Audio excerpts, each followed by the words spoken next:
Members of the media, thank you.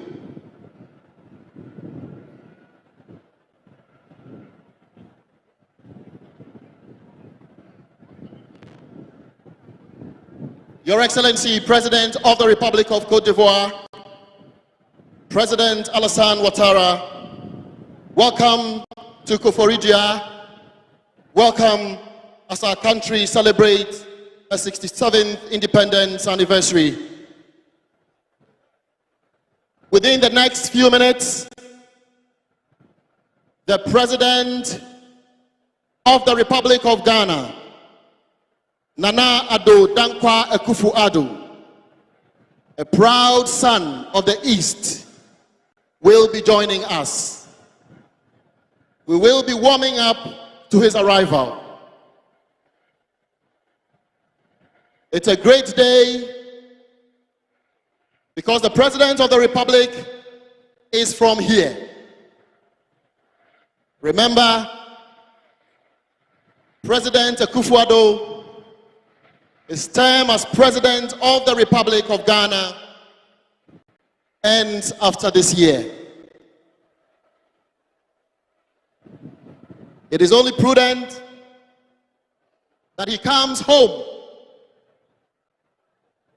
to say thank you to the people of the Eastern region, and for us to also say thank you, Mr. President. We are very proud of you. Our democracy, our pride. As we've entered into an election year, it is important that we celebrate our country's achievements in democracy. An envious position that we hold in the West African sub-region and on the continent of Africa.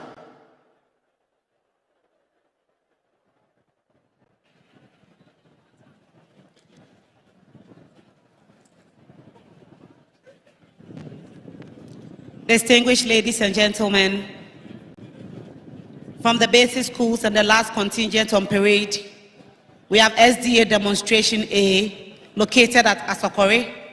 It was founded in 1975 with a population of 38. Currently, the school has a total population of 766, and the head teacher is Mr. Michael Amwa. Also on parade, we have Koforidua School for the Deaf and Individuals with Intellectual and Developmental Disabilities. The school was established in 1982 by the first headmaster, Mr. E.A. Odame. Currently, the acting headmaster is Mr. Daniel Kwame. And the programs offered at the school include daily living skills, fine motor and gross motor skills, vocation, among others. Koforidua School for the Deaf and Individuals with Intellectual and Developmental Disabilities, a student population of 256 and a staff strength of 76.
Ladies and gentlemen, enough water is being distributed.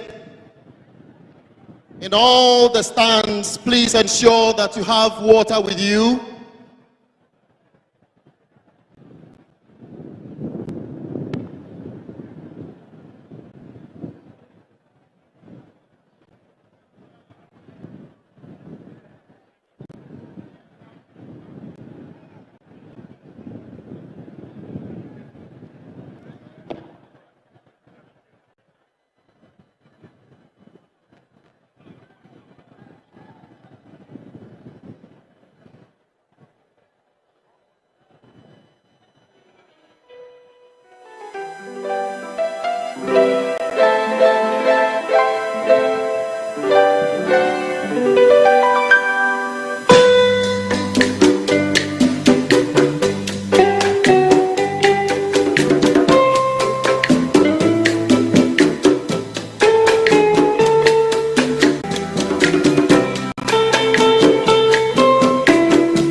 Excellencies, ladies and gentlemen. Excellencies, ladies and gentlemen. The moment we have been waiting for. Arriving now, the Commander-in-Chief of the Ghana Armed Forces, the President of the Republic of Ghana, the Son of the East, the darling boy of the East, the President of the Republic of Ghana, Nana Addo Dankwa Akufo-Addo, is arriving. Do we have our flags with us? Do we have our flags with us? Do we have our flags with us? Do we have our flags with us? We are ready to wave. Let's get ready to wave. Waving our flags.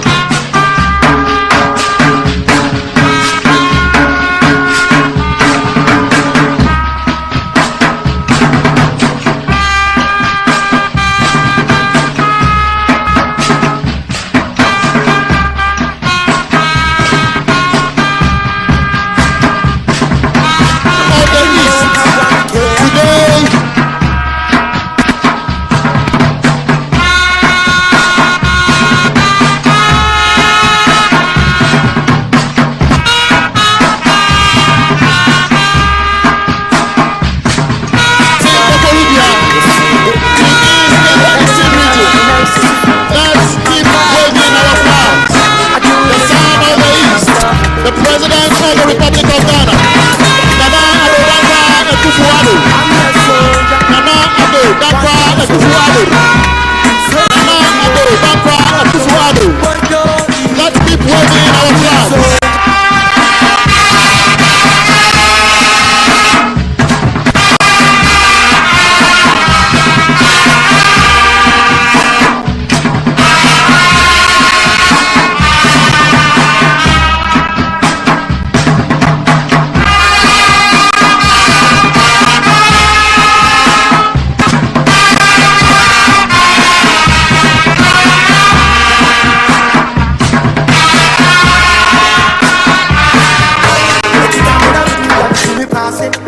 Every moment, me my spirit give.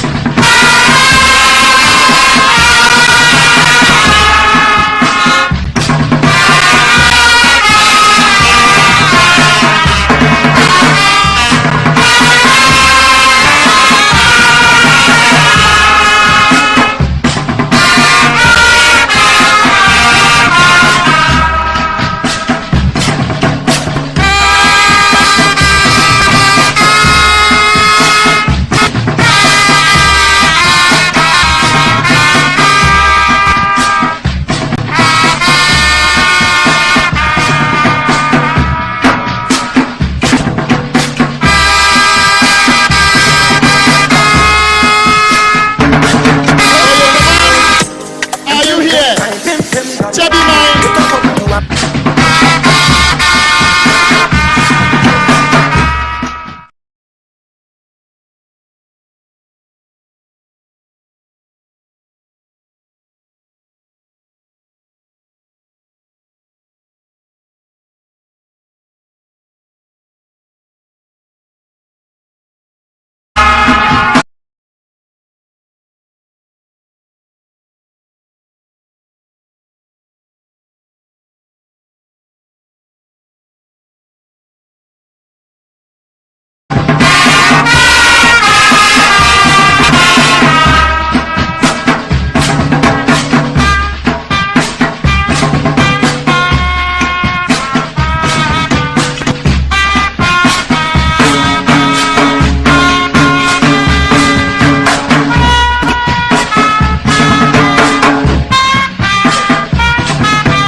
Excellencies, ladies and gentlemen, shall we remain standing for the national anthem?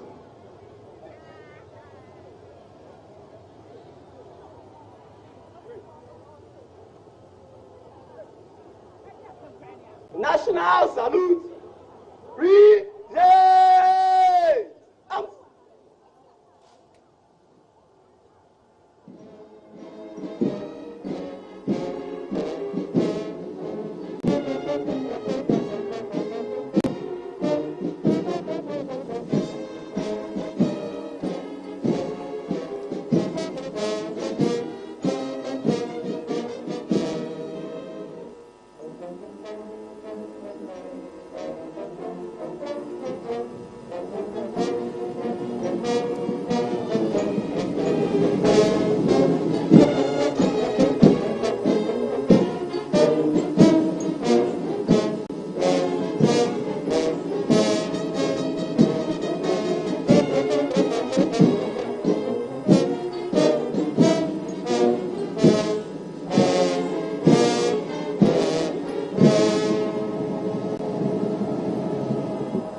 The national pledge. Up. I promise on my honor to be faithful and loyal to Ghana, my motherland. I pledge myself to the service of Ghana with all my strength and with all my heart. I promise to hold in high esteem our heritage won for us through the blood and toil of our fathers, and I pledge myself in all things to uphold and defend the good name of Ghana. So help me God. Up. Hey! East.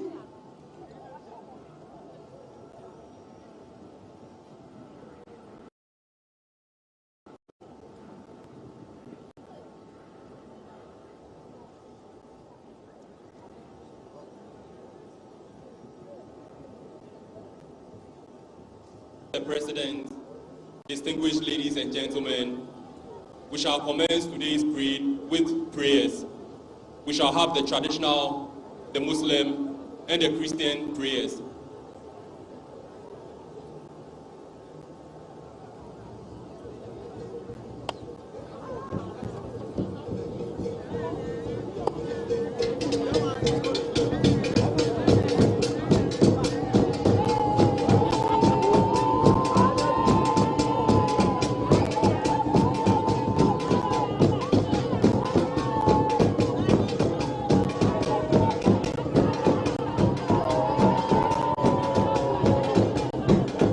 Excellencies, ladies and gentlemen, Nana Addo Dankwa Akufo-Addo is the 5th president of the 4th Republic, who has served as president since 7th of January. Oh, your heart's desire, you supply all my 2020, needs. he was re-elected for his 2nd term, which will end on the 6th of January 2025. He was twice elected ECOWAS chairman until July of 2022. This would be Nana Addo Dankwa Akufo-Addo's last independence anniversary celebration as president of the Republic of Ghana. And it is only great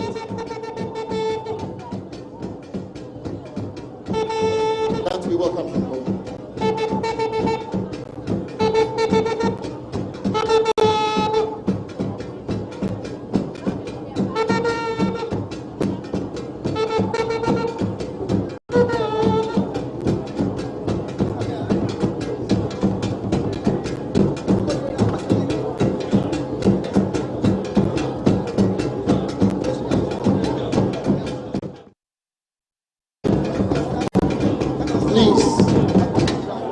Get off the days, please. Members of the media.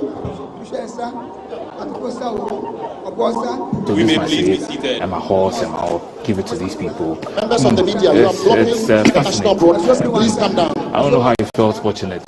How about you, Val?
In the name of Allah, most beneficent, ever merciful.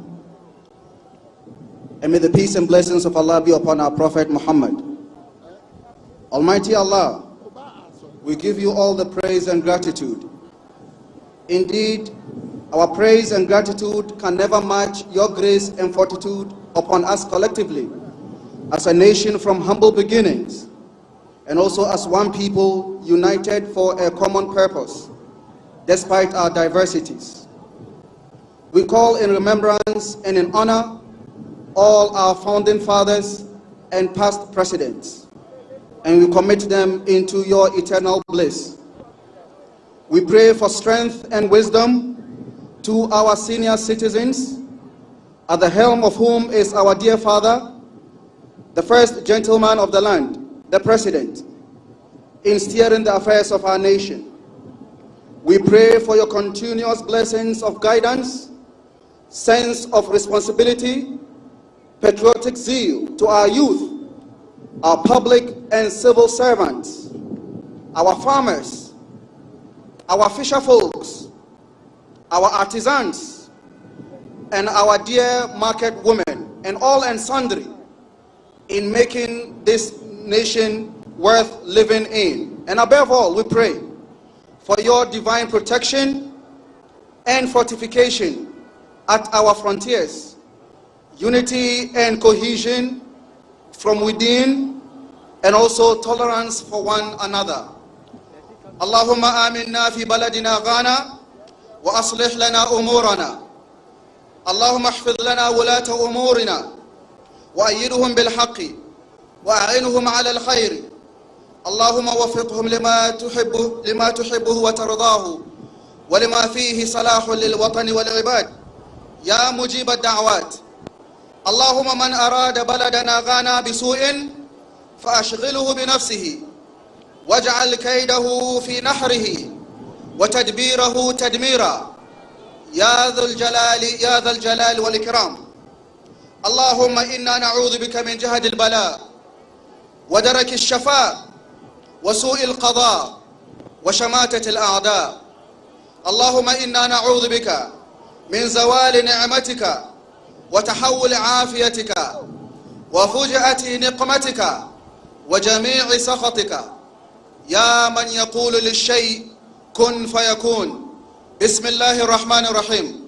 الحمد لله رب العالمين الرحمن الرحيم مالك يوم الدين إياك نعبد وإياك نستعين اهدنا الصراط المستقيم صراط الذين أنعمت عليهم غير المغضوب عليهم ولا الضالين آمين.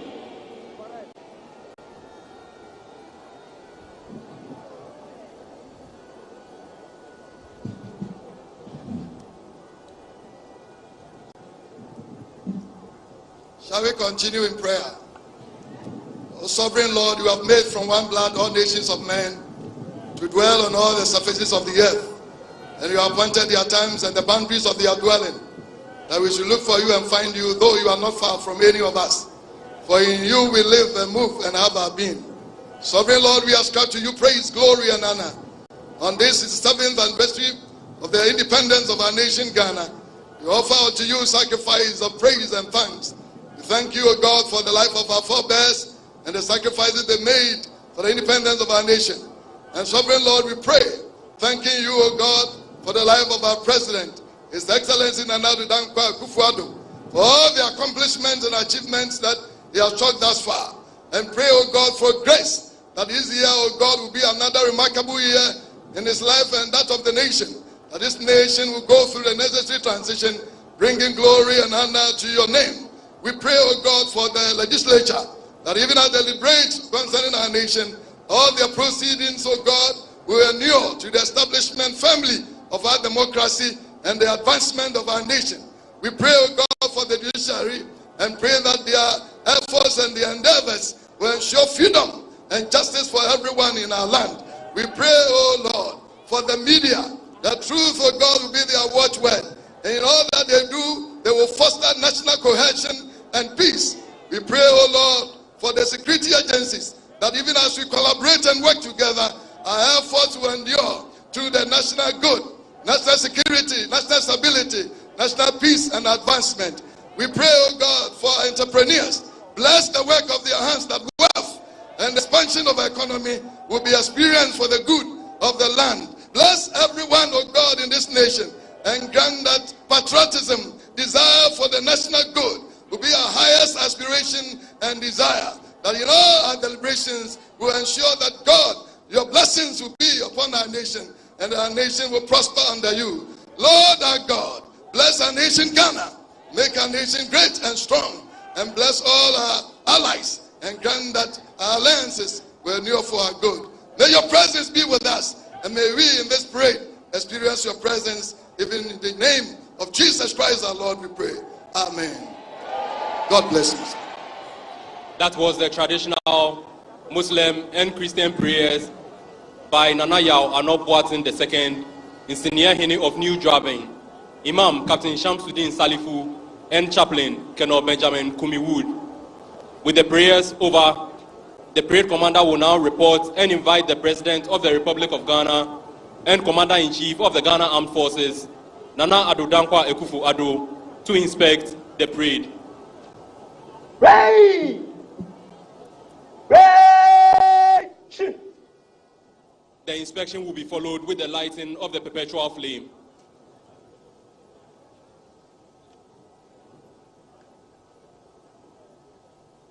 Excellencies, ladies and gentlemen, with the President of the Republic of Ghana is Dr. Mrs. Rebecca Akufo-Addo, who was honored last year by the Valley View University for many of her philanthropist role as a mother of the nation, doing a lot for the Ghanaian child.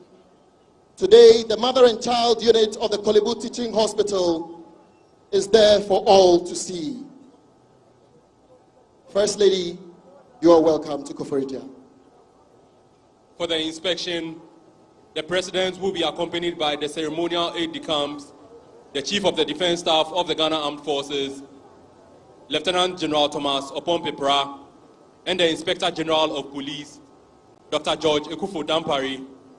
He will also be accompanied by the Forces Sergeant Major, Chief Warrant Officer Addo Daniel, and the Minister for Education, Honorable Dr. Yao Osei Educhum. The drivers of the crest are Warrant Officer Class 1, Sakwa Daniel, and Warrant Officer Class 1, Osei Castro. The 67th Independence Anniversary Parade formed up. 69 officers, 1,042 men and women, drawn from the Ghana Army, Navy, Air Force, Ghana Police Service, Prison Service, Ghana National Fire Service, Customs Division of the Ghana Revenue Authority, Ghana Immigration Service, and the National Ambulance Service. Teachers, students, and pupils drawn from schools within the Eastern region. The Mass Band, comprising of the Ghana Armed Forces and the Police Band, ready for inspection. Group Captain Fifi Edu Buedu reporting. Mr. President.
distinguished guests, ladies and gentlemen, times such as today offer us an opportunity to reflect on the essence of Ghana's independence. Following more than 133 years under British colonial rule, the nation achieved independence on 6th March of 1957. This marked the first instance of a country in the sub-Saharan region of Africa gaining independence, leading to the renaming of the nation from Gold Coast to Ghana. Ghana's transition to a republic occurred on the 1st of July 1960, with Dr. Kwame Nkrumah assuming office as the nation's inaugural president. We express gratitude to our ancestors for their perseverance and sacrifices, which paved the way for the freedom we cherish and enjoy today. And if you just joined us, this is the 67th Independence Day Anniversary Parade being celebrated under the theme Democracy and Pride here at the Regional Youth Resource Center, Koforidua. Mr. President, the school contingents on parade are 14 senior high schools, 4 basic schools, and 1 special needs school. We also have 1 technical school from the Ghana TVET service. The basic schools, Mr. President, are Apimpua Islamic Basic, Efidiase Presby Basic, Nana Kweku Boateng MA Basic School, and SDA Demonstration. Mr. President, distinguished ladies and gentlemen, the senior high schools on parade are Ebuapa State College, Ebri Girls Senior High School, Ghana Senior High School, Koforidua Senior High Technical School, Koforidua Technical Institute, Bobo Girls Senior High School, New Jabin Senior High School, Pentecost Senior High School, Botsing Senior High School, Pope John Senior High School, St. Rose's Girls Senior High School, St. Peter's Senior High School, SDA Senior High School, and Oyoko Methodist Senior High School.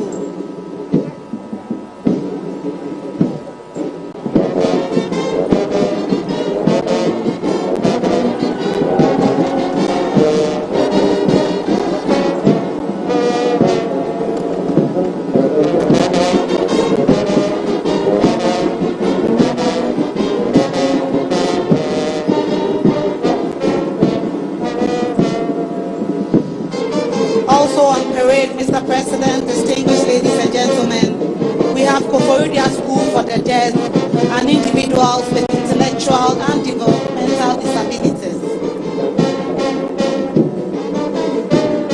Distinguished invited guests, ladies and gentlemen, following the inspection of the parade by Mr. President, we will proceed to the cenotaph to light the perpetual flame. Lighting of the perpetual flame is symbolic of the spirit of independence. It reminds us of our responsibility as patriotic citizens to keep the spirit alive.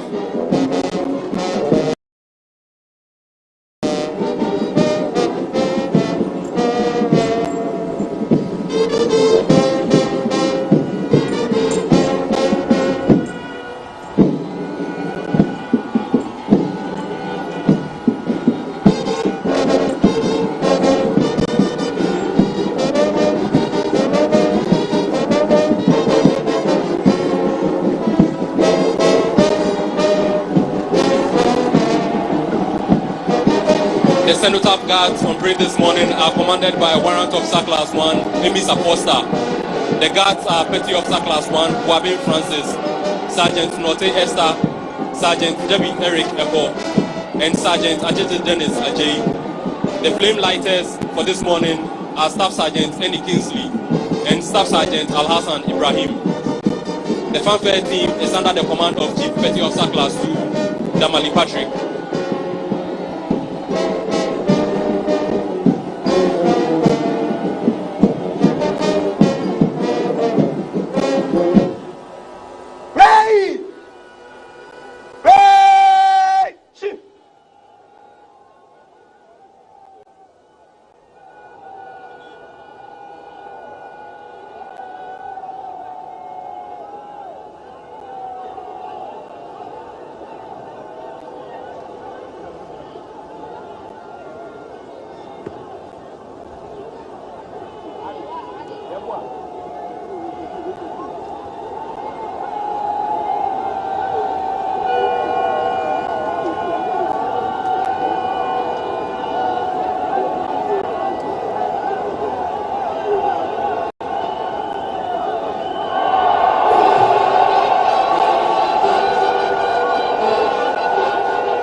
As the symbolic vessel glows with the flame, it is hoped that we will rekindle our flame of nationalism in unity and peace, which are the tenets for our progress. This is in line with our theme for this year's Independence Anniversary celebration, which is our democracy, our pride.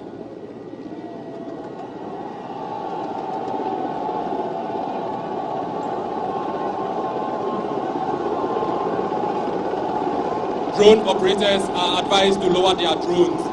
All drone operators are advised to lower their drones. Distinguished guests, flying past now is the Mi-17 helicopter of the Ghana Air Force with the Ghana flag in tow. The crew is captained by Squadron Leader Courage Fianco, and he is with Squadron Leader Ifya Amponsan and Squadron Leader Abdul Nasser Salia. The flight engineers are Squadron Leader Maxwell Mensah, Flight Sergeant Kina Stephen, and Flight Sergeant Ajiman Jesse.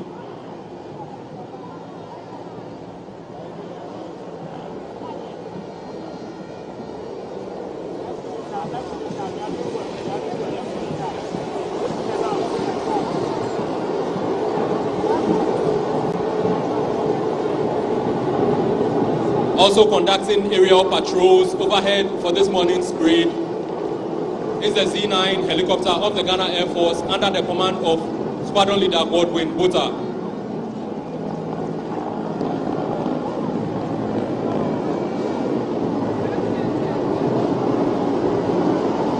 And that is the Honorable Minister for Education, Dr. Yawase Educhum, the visionary leader who has implemented a number of projects and programs to change the education status quo in the country.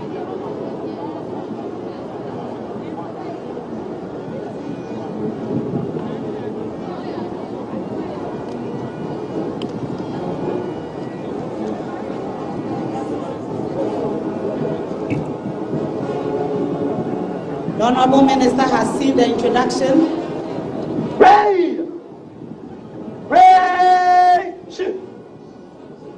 With the inspection over, the parade commander will shortly ask for permission to carry on with the rest of the parade.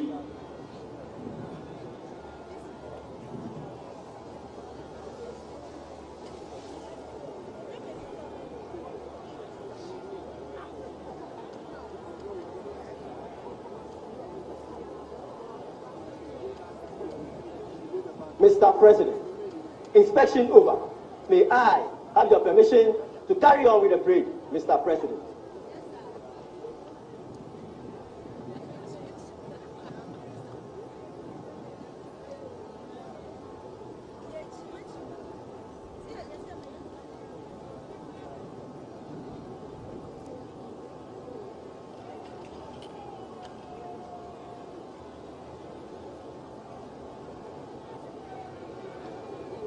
Having been granted permission by the President of the Republic and Commander-in-Chief of the Ghana Armed Forces, the parade commander will now march off the security services to allow for the selected schools and various groups to march past.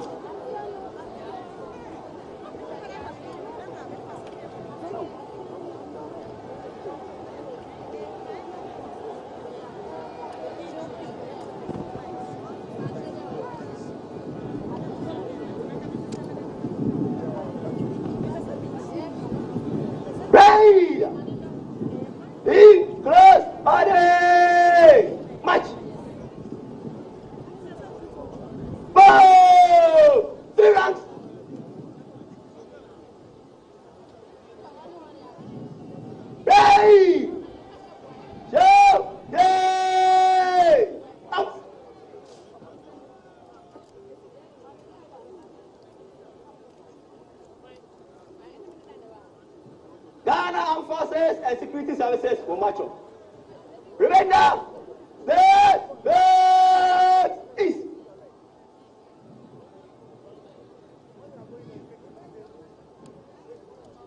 Ghana Armed Forces and Security Services. Right and left. Check.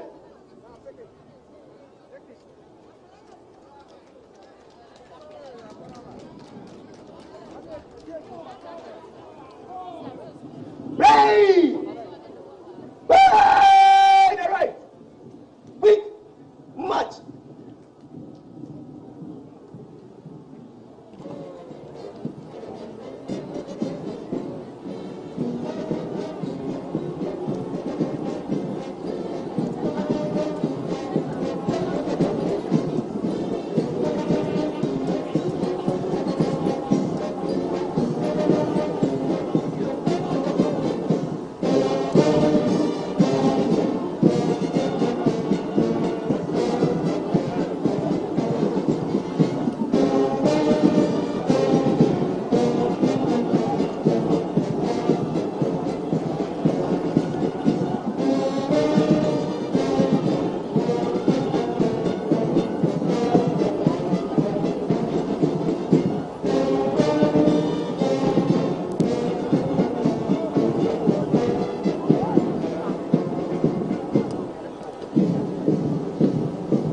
Distinguished ladies and gentlemen, it is now time for us to witness the march past by selected schools within the Koforidua municipality and other parts of the Eastern region, selected groups including representatives of all the 16 regions of Ghana, and the contingent of veterans.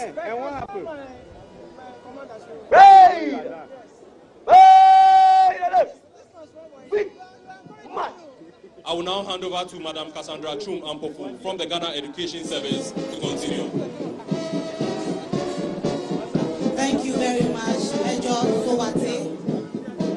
Today we celebrate the Independence Parade under the theme of Democracy at Pride. And as we honor our nation's freedom, let us also cherish the democratic values that guide us, especially as we approach December elections. Let us celebrate the strength found in our diverse voices and the shared commitment to shaping our democratic destiny as a country. The Ghana Education Service is headed by Dr. Eric Kansa and supported by two Deputy Director Generals, Mr. Stephen Kweku and Dr. Pamna Mempa Tando. We have 16 regional directors and divisional directors. We have district, municipal, and metropolitan directors. Ghana Education Service is the biggest agency under the Ministry of Education, which is headed by Dr. Yawose Edichu, who through his able leadership, the ministry has implemented a lot of programs and projects. And these initiatives are geared towards repositioning the entire education system. Your Excellencies, distinguished ladies and gentlemen, the first contingency from the senior high school are students from Ebuapa State College. The motto of the school is Sisubibi, meaning pursue excellence. Mr. Shadrach Yamua and Jarama Akofi are the contingent leaders, and Florence Otu and Princess Kofi are the banner girls.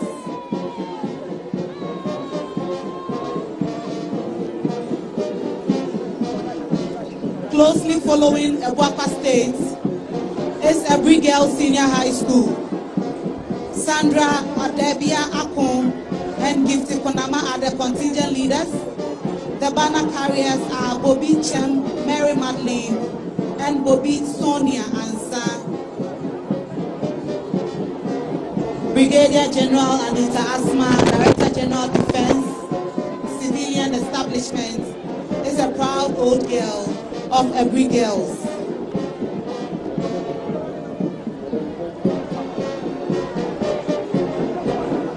Approaching the days are the beacons from the east of Ghana, Ghana Senior High School.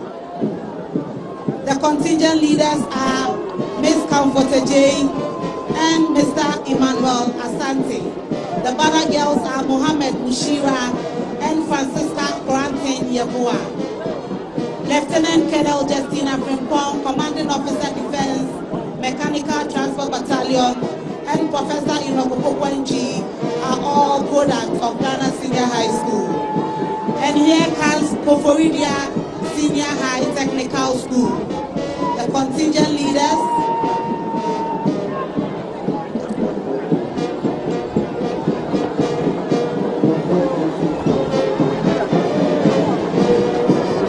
closely following Koforidia Senior High Technical School, we have Koforidia Technical Institute.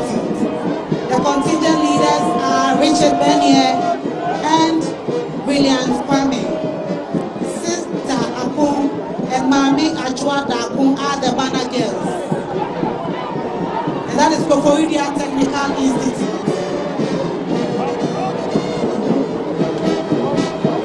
And following Koforidia Technical Institute, we have Global Girls Presbyterian Senior High School, beautifully dressed in their blue and white. The contingent leaders are Madame Bovi and Mr. Bright Cody. The banner girls are Esuma Mary, Jaba Jennifer Koko.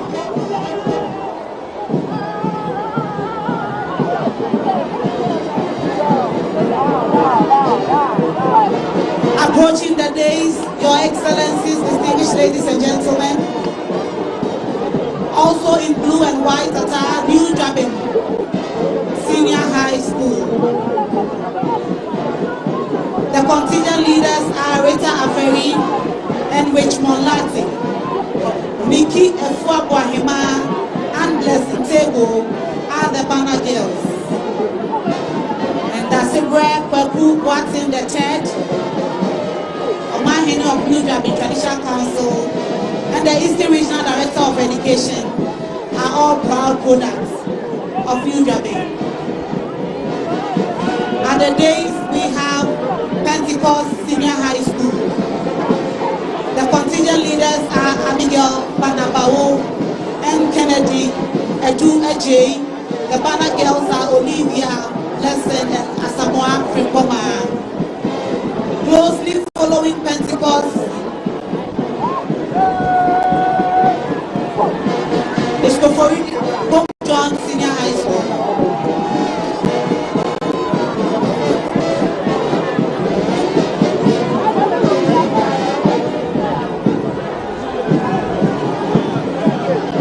Pope John Senior High School.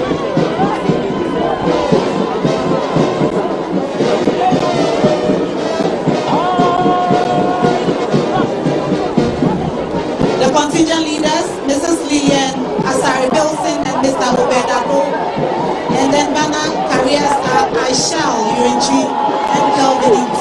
Jakari. The motto of the school is Vela Jamus, meaning set sail. And that is St. Moses Senior High School, closely following Pope John. The contingent leaders are Sobe Fatia Judith and Mr. Nicholas Asamoah. The banner girls are Adinle Loretta Jackie and Kwa Hilary Nana Ajua.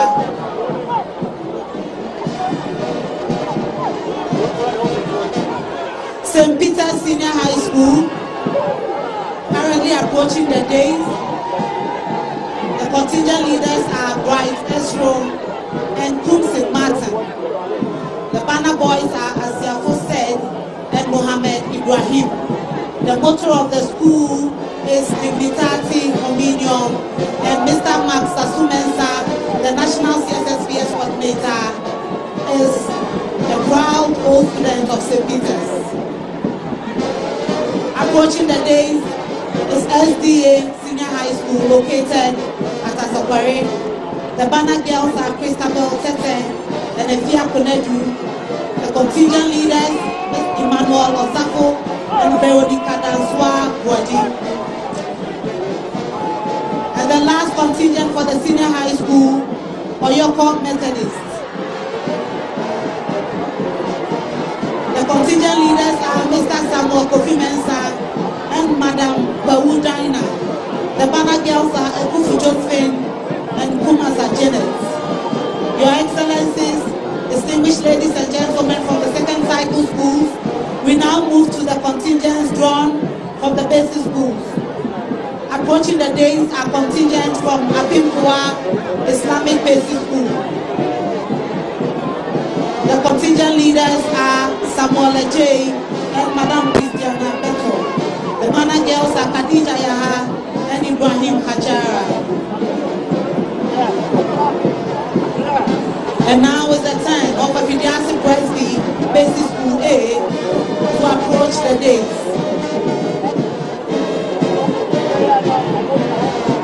The contingent leaders are Mr. Kofitio Simon, Egypt Dente, and the banner girls are Anaman, Hannah Saka, and Peace Kudo. Closely following Presby is Nana Kwaku Kwatin MA, Basic School.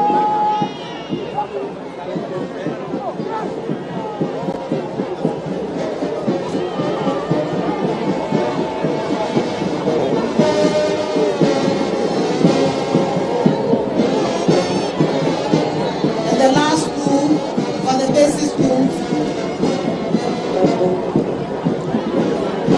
SDA College, SDA Demonstration A Basic School.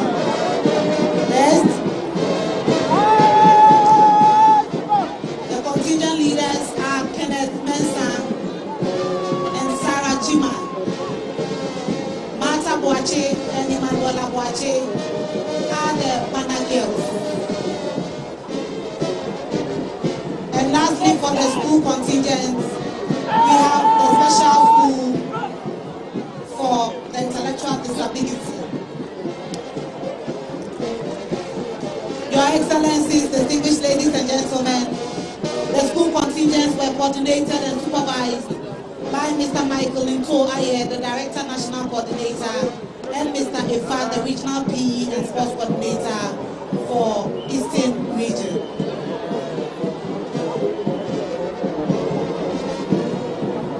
Following the special school are students from the Tibet service. Excellencies, ladies and gentlemen, approaching the days,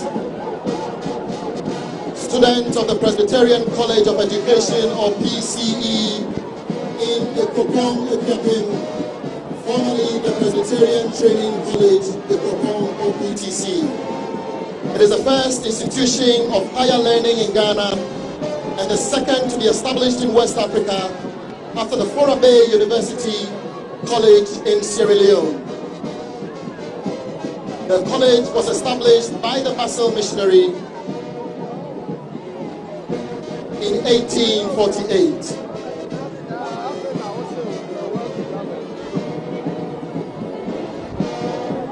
Next is the Samuel Otu Memorial Presbyterian Church. Members of the Samuel Otu Memorial Presbyterian Church. It was a church named after Ghana's first Christian martyr, Samuel Otu, a native of Late Equiapim and a Basel missionary.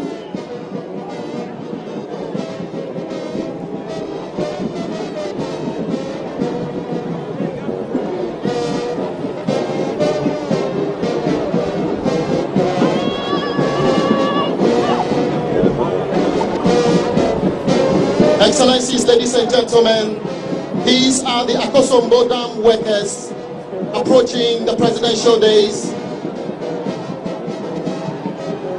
The Eastern region has been the powerhouse of Ghana since 1965, when the Akosombo Dam was commissioned. And for many years, the dam has provided electricity to Ghana and to its neighboring West African countries like Togo and Benin.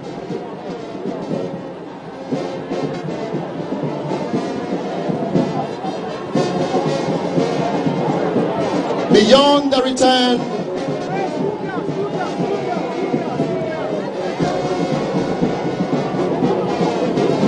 a special diasporan initiative commissioned by President Akufo-Addo, which has seen millions and millions of tourists coming into our country. Then after that is the indigenous Tete Kwashi cocoa farmers.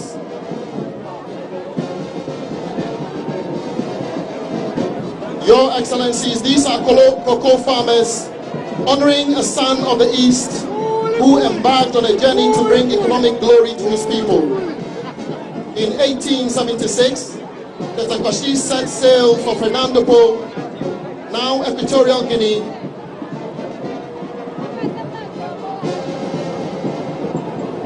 The establishment of the first cocoa farm in Ghana was one of the many legacies of Tete Kwashi. His missionary efforts laid the foundation for Ghana's cocoa industry, elevating the nation to prominence on the global stage.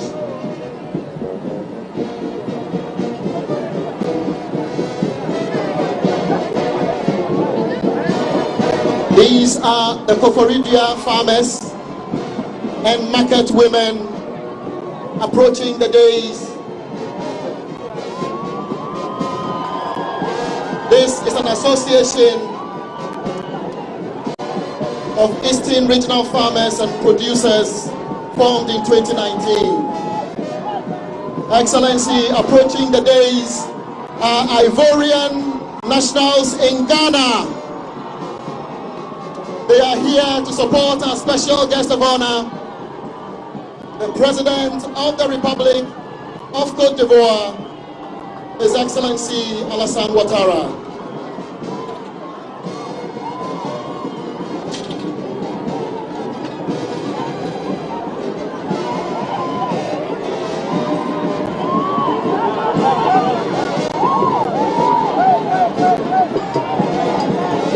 The Koforidua market women are also here, carrying their foodstuff to let us know that yes, the Eastern region is feeding Ghana. From mango to cassava to kotomre to banana. Champion Nanado Showboy. Nanado Udi Ose Ayeoyo. All on their placards. It says, we are privileged to have you as a son of this land.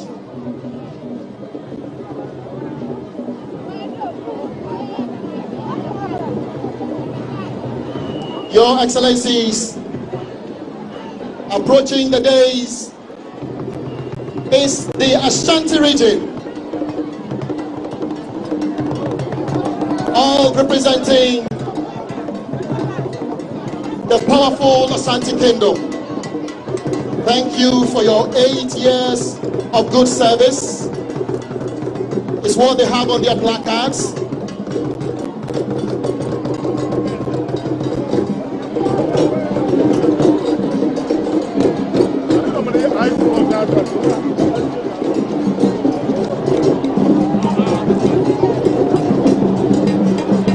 Next, after Ashanti region, is the Bono region.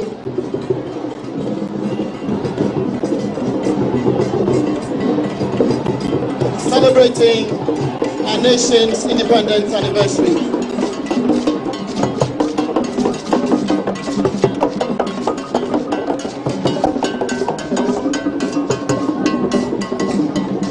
Your Excellency, approaching the days, women from Yellow Krobo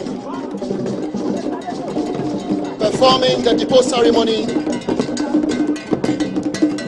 which has its roots in the Krobo people's ancestral practices and beliefs. Historically, the ceremony was a celebration of fertility, reproduction, and the transition into womanhood or adulthood. The word depot itself means to show, to sow.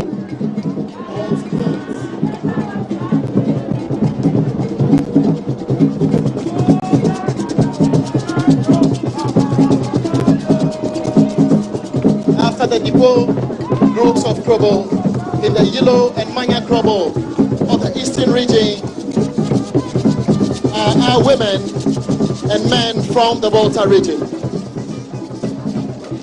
Ladies and gentlemen, the Volta region hosted last year's 66th Independence Anniversary celebration in Adaklu. Today, they are here to support their brothers and sisters in the Eastern region, reciprocating what the Eastern region did for them last year.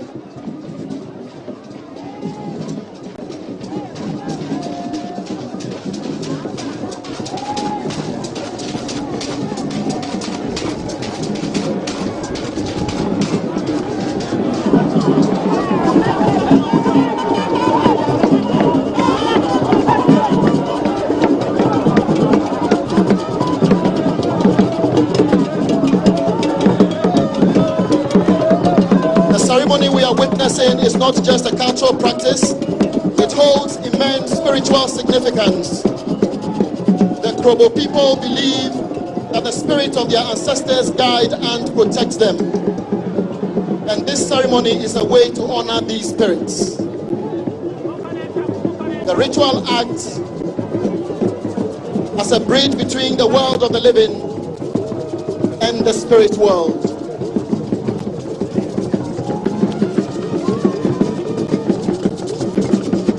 Approaching the days gradually, the first rotational hosts of Ghana's independence anniversary celebrations, the Northern region. In 2019, this region was the first to host the independence anniversary celebrations outside the national capital, Accra. It was under the theme, Celebrating Peace and Unity.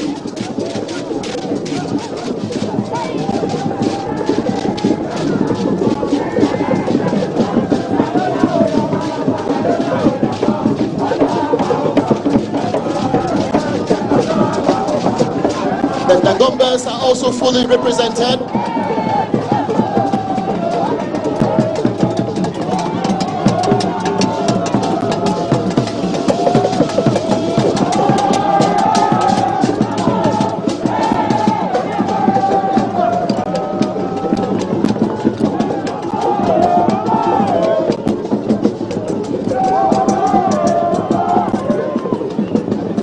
Approaching now,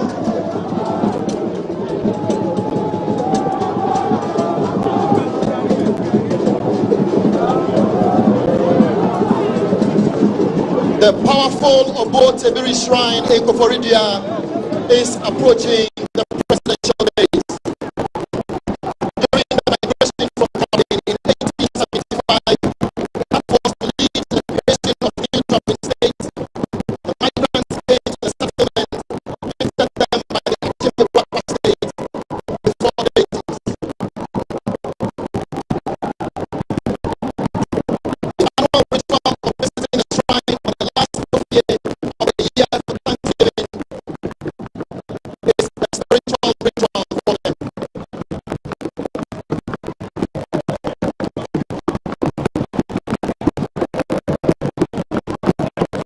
Approaching now is the powerful Trinity Shrine. This shrine is from the Appellation.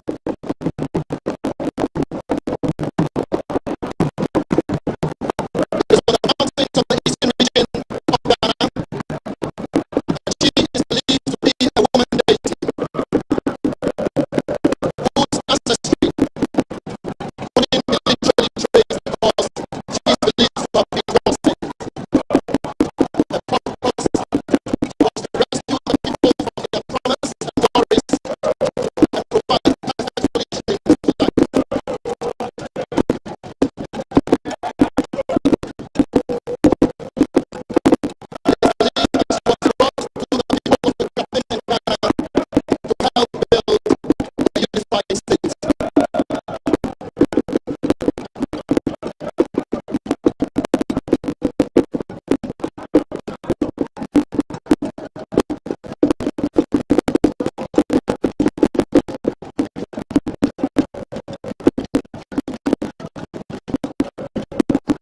Approaching the day's excellency are descendants of the famous Okofanochi.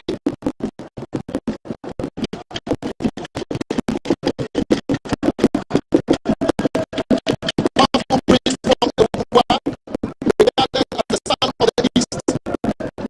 According to the Kabin tradition, Okofanochi was born around 1655, and he was of the Kano and Lia and Odiapo from the Ebuwa in the Diva division of the Ompren state.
on the mountains of the eastern region of Ghana, and she is believed to be a woman deity whose ancestry couldn't be literally traced because she is believed to have been God sent. Her purpose was to rescue the people from their traumas and worries and provide perfect solutions to life.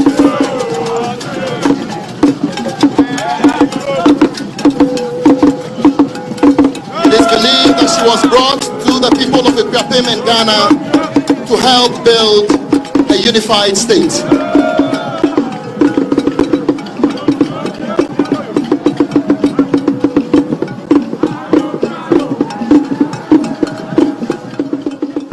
Ghana has a very nice culture, a very nice custom. We have a very nice tradition. Approaching the day, His Excellency, are descendants of the famous Okomfo-Anokye. Wow. Powerful priest from Ewukugwa, regarded as the son of the East. According to a Kapim tradition, Okomfo-Anokye was born around 1655, and he was of the Eno and Ya Anobia, both from the Ewukugwa in the Niva division of the Okre state. During his birth in Ewukugwa, it is said that he brought with him gifts from the gods. Okay. Descendants of Okomfo-Anokye, people of Ewukugwa, now comedy shrine last day. Okomfo-Anokye will be in Adiana. I also said it to say, and not being to say Okomfo-Anokye. Now I am persisting to get with the Okomfo-Anokye and a command by Nani Atio and a present. Approaching the days, Your Excellency, is the Apemu traditional area, the original key holders of the Christian Borg Castle. It is believed that the Apemu traditional area have the original keys of the famous Danish Osu Christian Borg Castle, which was captured through the brave exploit of Nana Asemeni, a royal of Apemu, in 1693. Okay. Mysteries are being revealed here. Secrets are being revealed here. You wouldn't be a true. Asemeni became the first black governor of the castle for 14 months, although the castle was also basically later returned to the Danes in 1694. And the king of Akwewu opted to keep the original keys.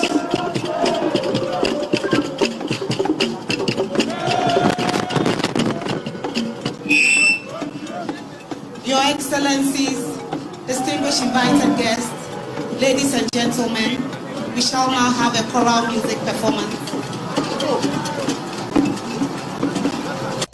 Okay. There's going to be another performance.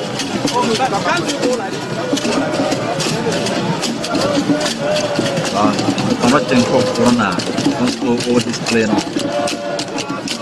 I know how much common and community be a free strap and if you go to when you go to do for my hand, never to throw my never your money. Give me Vista and for my and let the physical basis can away no way. Facebook within us. For an apple to be a chaos. Distinguished guests, ladies and gentlemen, approaching the days now are the Veterans Administration Ghana contingent under the command of ex-warrant officer class 1, Mensa George, the regional bag chairman. The Veterans Administration Ghana is a body that administers honorably released personnel of the Ghana Armed Forces. It has regional branches across the whole of the country.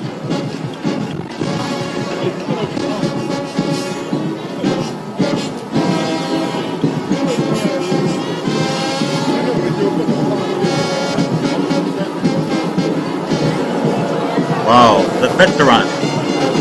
The veteran.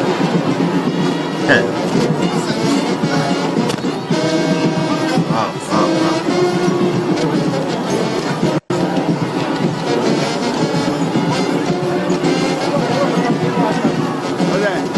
Veterans don't know who no. Stand on 9. Mr. Cross, who are the veterans? He said,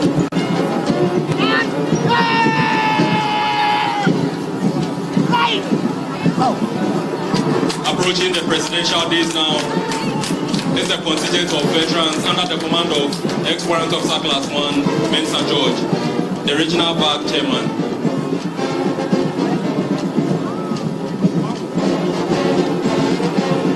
Shall we give them another round of applause? Yes, because the veterans are 1 year old soldiers. Old soldiers, no. Retired soldiers. Old hand, old timer. Never to their program. Old stager, past master, doyen, authority, master, grand master, master hand, expert, virtuoso, maestro, group, age, workshop, old wall up, long serving, seasoned, mature, old, established, hardened, adept, hands-on-made, well-bred, well-trained, practiced, experienced, wealthy wife, qualified, proficient, professional, battle, star, mean, and because the veterans and I think also just for experience, for very much experience. And that's what they are saying to know. So teacher at the Mawo. And at the so we used to Geneva, Yapok, and for money at the review, money at the pension, put the retire. Now, what else? Yes, easy. Easy, my idea. No, that man, no,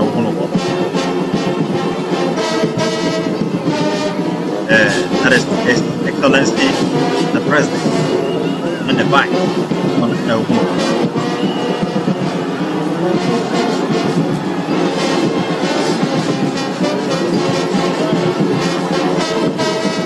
veterans, no. On it, come out. I had there, where's still one who experience.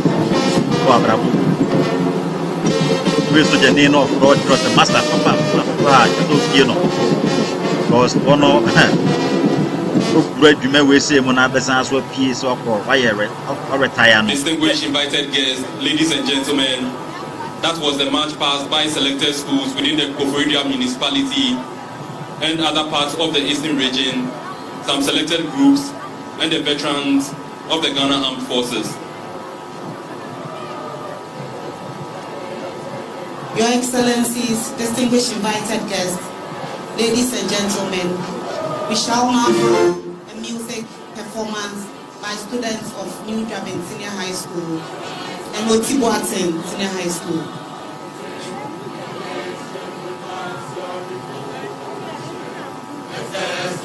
They will be performing Oman Ghana and Oman Beyeye.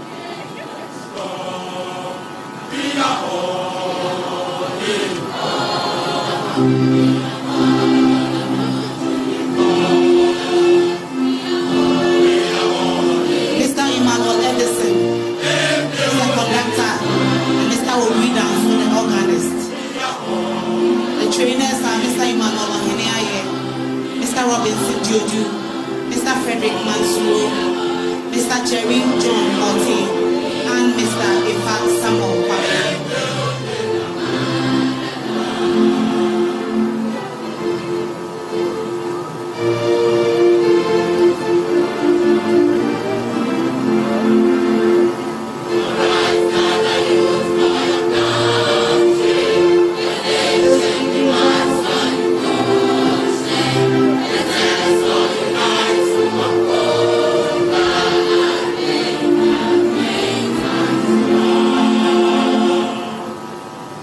We are all involved.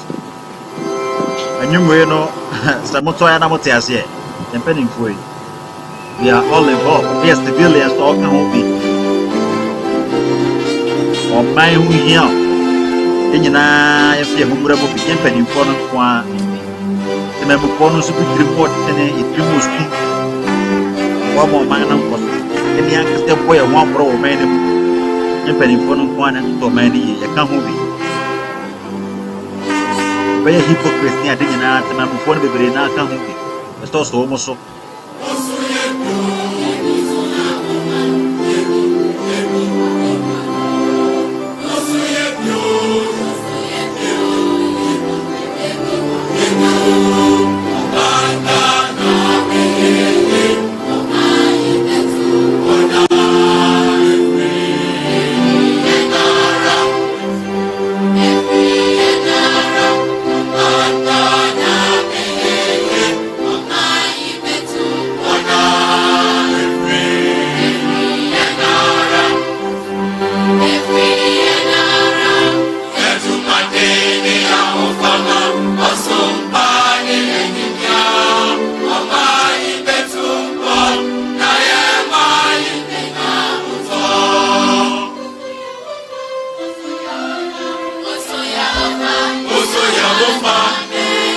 Patriotic song. Let's all be patriots. Shouldn't be spectators.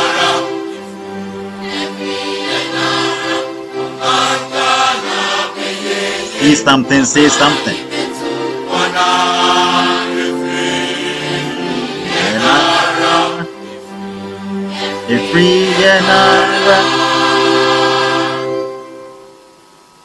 Or maybe 2.3 any arrow. Patriotic song by senior high school rep. Or maybe 2.1 if any ara. They are saying your mentality as Africans, Ghanaians, as civilians. Mine never brepa because of bread. That's my mentality. My idea wants to tell mine to more. Mine never go. Manager Padia in I am 1 year more fine. See something, say something. Then very menstrual. You know your mind and cost with ya. The man before the brain now pro. When you follow the brain now, so pro.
Maybe if any arrow.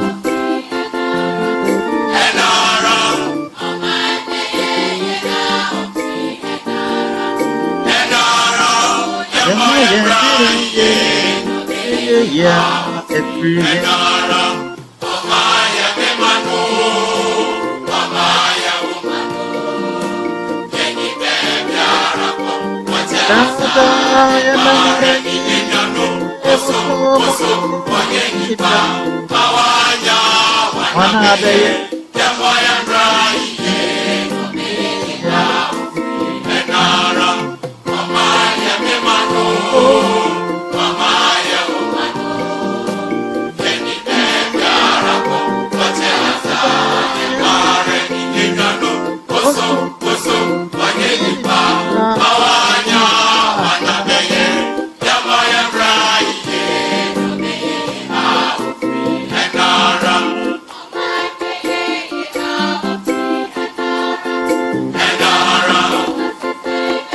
Man be ye free ne ara. Ghana tetena ye tunkon a free ne a. Ye mo ye pray ye. Be ye ye. Free ne a.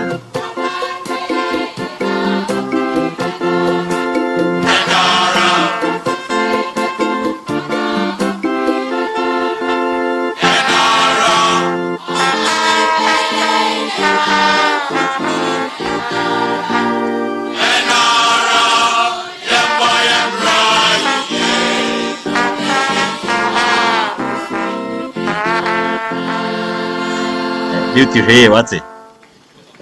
A round of applause for these students. They have done so well.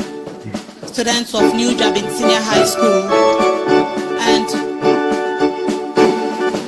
Otibuatin Senior High School. A round of applause.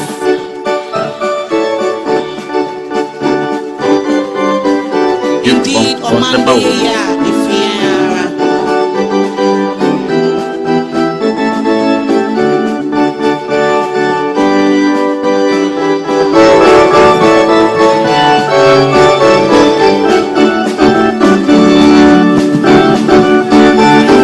trainers once again were Mr. Emmanuel Ohene Aye, Mr. Robinson Joju, Mr. Frederick Mansuro, Mr. Jerry John Locke, and Mr. Ifa Samuel Kabila, under the supervision of Mr. Into Jonathan. Distinguished ladies and gentlemen, I now call on students of Ghana Senior High School to give us a poem titled Yebibua Woman. The reciters are Abigail Tima, Beverly and Chua Esiedu, Vicentia Enyunam Kuma, Emanuela Ami Azaglo, and Lois Adeka Asante. And the poem was written by Mr. Daniel Asari, tree teacher at the Ghana Senior High School. The beacons from the east of Ghana. The poem was Appellation, Yebibua Woman.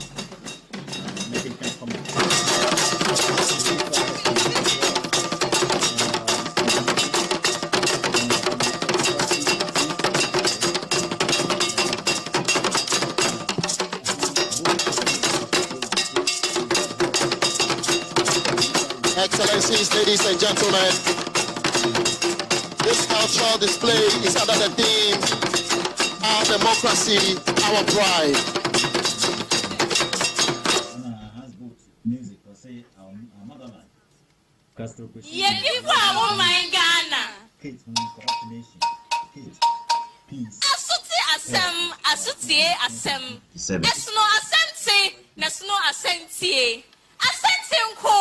Asentienko enti odipenia we hoso netie me na watini eno ne sen almighty asman Ghana fa ho dida enfi adiosia ason afedida Ghana edwiman eniwa ye ma fa ho dida pa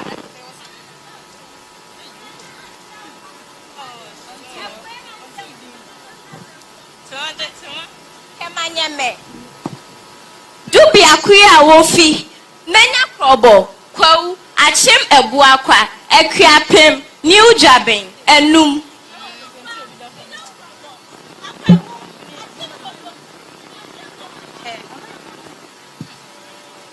Busukwa ino krobo akwemu achem kotoku achem bosome ne wana ahemfo ahima ne epoimatem manina mawakwaba mawatnase enne Wamepoimantem ayakrabeshe yedawase enam say diaba ko enya kwae no ba ko for red dra egu na wo fa anuhunu empambusie ni nti na nanum de nsiye ahofama ne oman bapaye kokode rewo moje ni prefer hodi ma mai edi kaifo mummo ne akopa sene Ghana fa hudie edi fisio die siesona onua edumini won soso se yebeye bi atoaso meye bi wonya no kwa mekobi won kono kwa okunso won kunu ahoguno so obra kwentuo wodi adona edi kan food odo bi akoye ni ahopechi bo asumje sesetna aso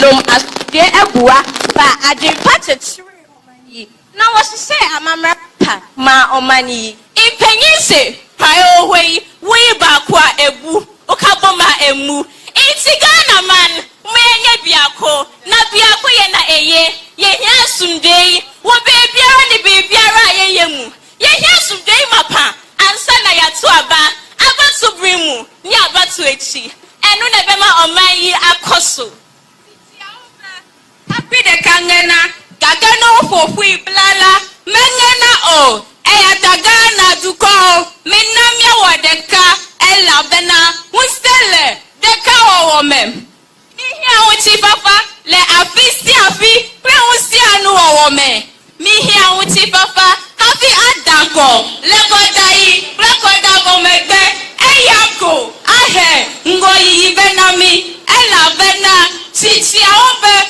jochi de wotina hafi abupunajo atajunya helao dumevio minami apla wuti papa pataku ato wodunya hehe be akodaga na edi le wuti papa to he ame ela bena wuti papa he angoyi yibana nikoko manke tatepe mimi ewa mime lole ganama ni hawa bekake tatepe mimi wanyato mi jomi ngare pehe no wanope no pe mimi wanyato mi jomi ni telepo wa makosa tetepo ni biomio tetepo mionte lole mara mano mayano eta nikoko manke jemi jomi ene ya mi ba mano yemi hebronya lali mapi ni hawa to temi jomi kwani wakati mano yemi bronya tomi tetepo mi bio tepeke mi jomi les anciens disent un train de balai est fragile mais un temps est difficile d'être cassé.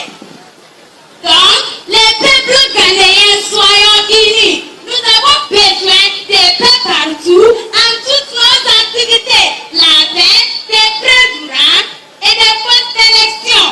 Ce qui promouvoit ces pays, quand nos dieux disent, quand le feu éteint, les chiens trouvent des repos. Les politiciens, les peuples, courons-nous du soutien des faits. N'utilisons pas les plateformes politiques, mais que le mouvement électoral n'est pas que la paix. Faites votre part pour soulager votre pays Ghana. Ghanéens contribuez son quota. Les anciens présidents ont fait leur part. C'est votre tour de travailler. Nana Adou Tekouare Koufou Adou, votre excellence, vous avez massivement travaillé pour ton peuple.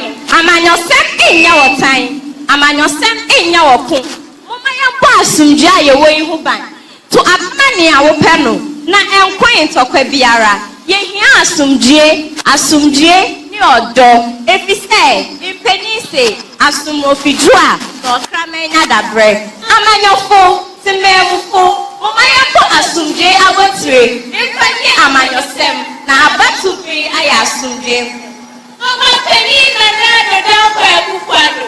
Ghana no penny for besia be. Na also edo why you don't be anana why you na we are opabene we are osaberema berema kukudro fone at so boy we are of wapa beboa Ghana fu yi won fi wona hohie mu ye ma wo ne yo mo ahenewa mo ekuronto Ghana man be kai oda Ghana man penny na na down for a kukwado. Egwe na temu de sheko. Chesa pa oni fane sabe ko chede da amankoso. Wo infe aso a wabedi se Ghana man penny no epoe man temu nananom abrepon biako ni wo ahemfo amani na ase nyame insra wenyo nyanta kesese a wodi as wani swadi hu apeja epoe man tem When you recall, because the shower was wrong. Anitaba, Erusiaba, Abudani, Nia don't bury my bed, now why you? Don't be say, oh, who near wire? Don't be say, oh, can you wire? Yea, it's a cool for day. Yabeka, Nayaka, Atra, Masai Ate, Yabebo Hero. Atra Mansai, Mania Otie Ate, Mania Oshisha Ehu, every say, a sentenko, na sentienko, Yadamwase.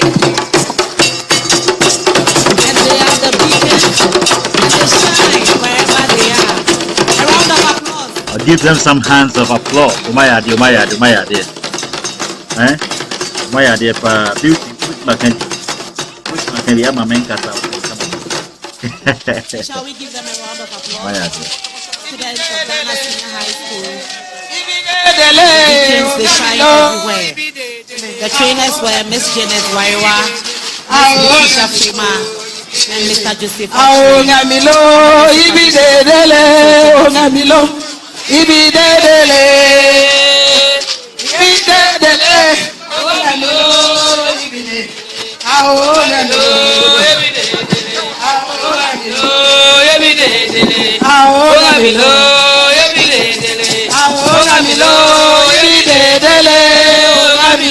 Your Excellency,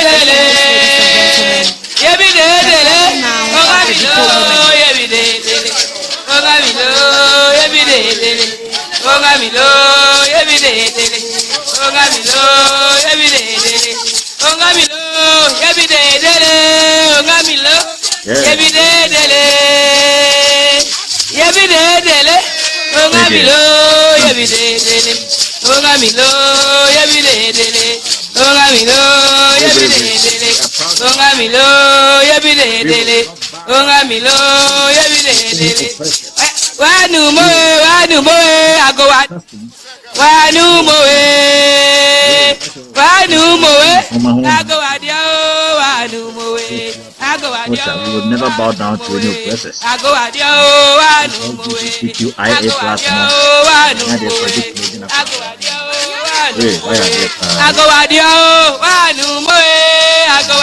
Proud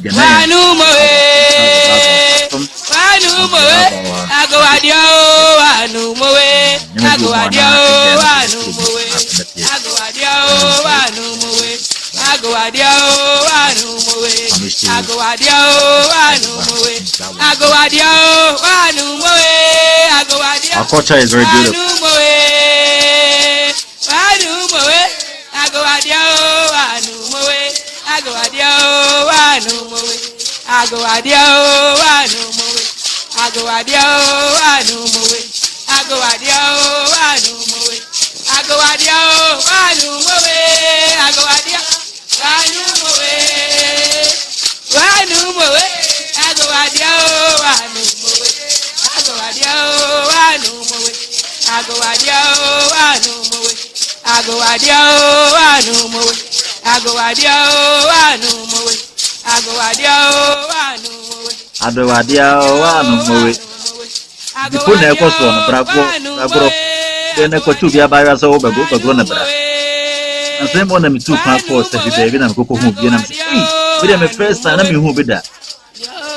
The first time, oh, Sefi, God done before. Okay. Wow. Trouble from what does your own? Okay. Okay. Wow. Hey, nobody does what they are saying. You. Because in the Santa region.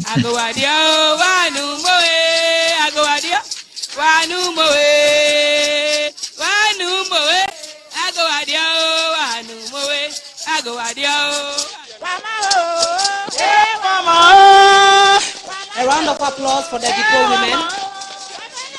And that was a display of how depot rites are performed.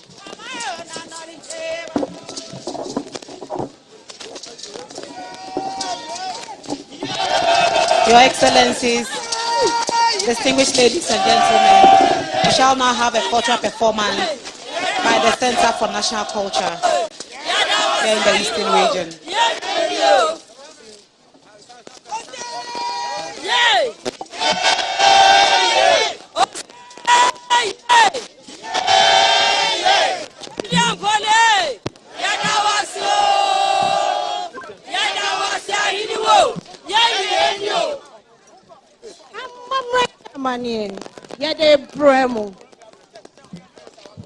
Yes, Amamre.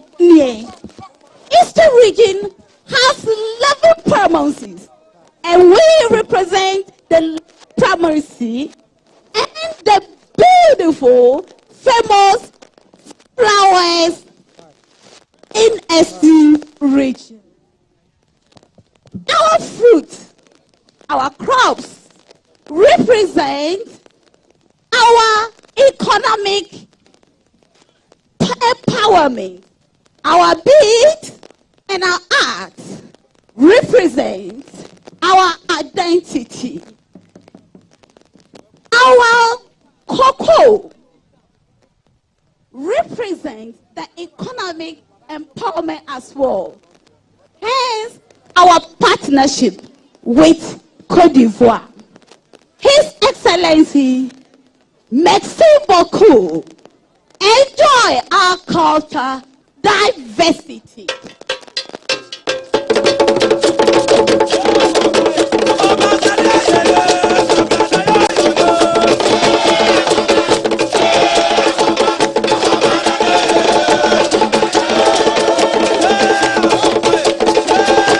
The dance is a short dance dating back to 1535, performed by the New Dublin people.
focuses heavily on the use of the hands and feet, as well as dance steps in line to the rhythm.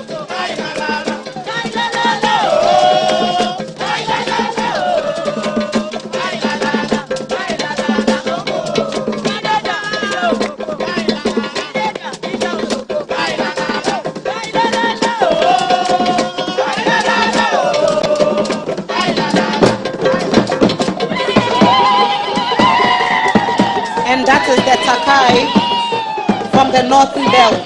Takai is a royal dance performed by the Dagomba people in the northern region of Ghana. It is only performed by men at their annual Damba festival.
Climaxing the performance is a variety of fonton music. We have the Achim fonton, the Atopretia from the Bono region, and Naria, a fonton dance from the Ashanti region.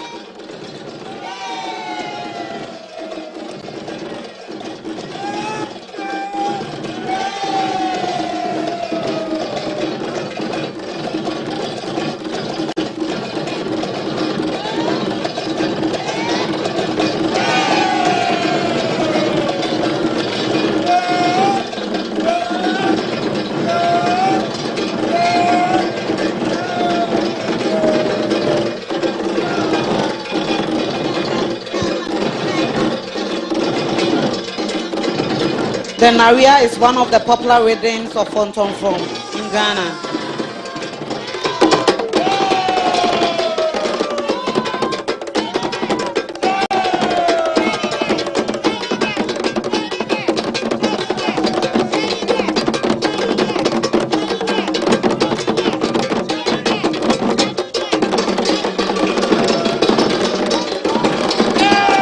Thank you very much. Amamremu Adishie Agofoma for that spectacular performance. Our democracy, our pride, the two symbols are Funtum Funefu and then Chem Funefu and Matimesie. Funtum Funefu, then Chem Funefu, a symbol of democracy and diversity. Matimesie signifies wisdom, knowledge, and prudence. And that is the formation of the Black Star.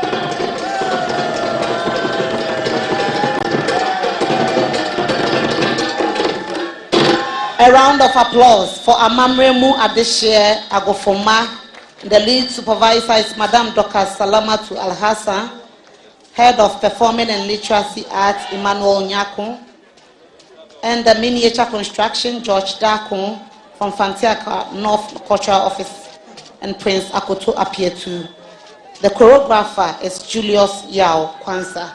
Your Excellencies, distinguished invited guests, I now hand over to Major Sowate to continue.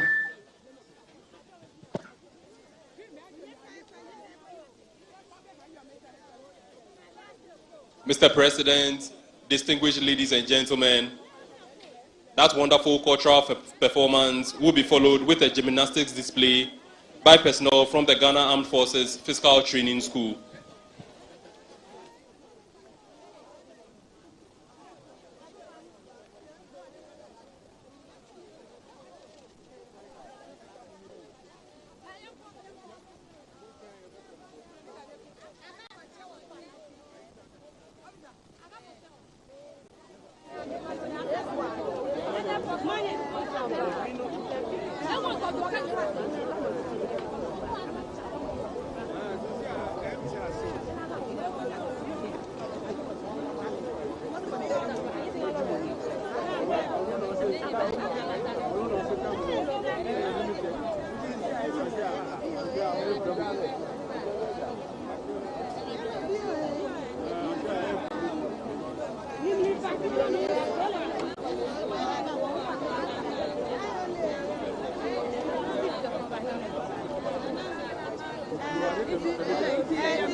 It's off.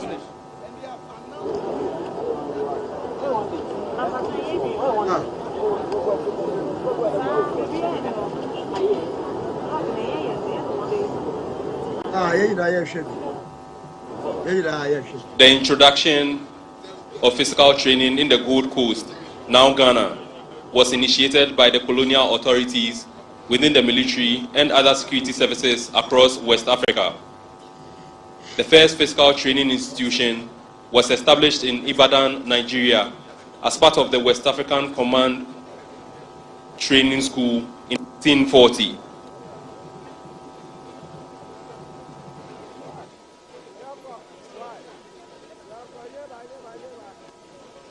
In 1945, this institution was relocated to Ghana and housed at the Signal Regiment Gymnasium at Bema Camp in Accra. Subsequently, the Armed Forces Physical Training Corps was established in 1948, with its headquarters situated at the Elwak Stadium, also in Accra.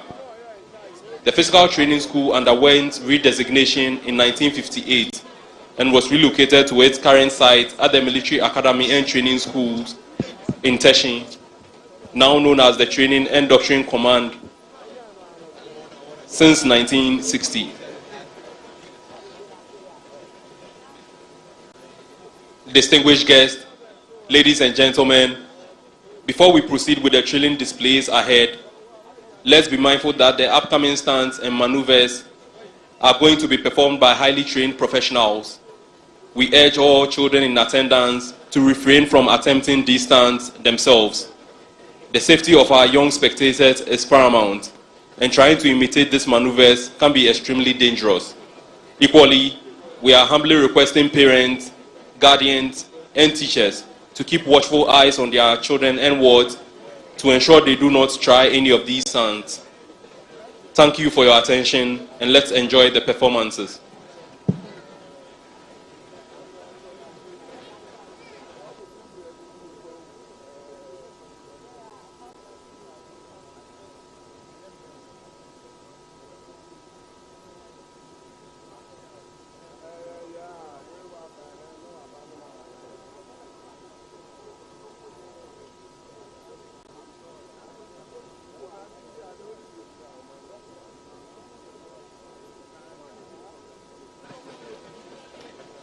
Currently, the Ghana Armed Forces Physical Training School is commanded by Captain Safiano Sulemana, with Captain Isahaku Abu as his second in command. Today's gymnastics display, however, is led by Captain Gershon Adase.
Distinguished ladies and gentlemen,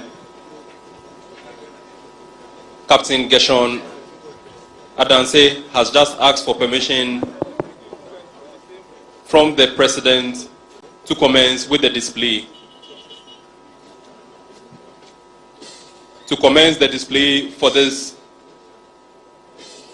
afternoon, they will be performing a series of groundworks.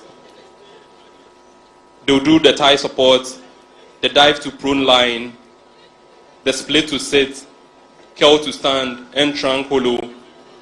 They will also perform the curl to stand and supine line, the forward row and backward row, the bend back lift and head spring, the carry chair for star jump and handstand forward row, the dive and row, the sail over and backward row to handstand, the carry chair for handstand and forearm stand, the handspring, and then a series of head springs, which will then be followed with individual tricks to cap off the groundworks.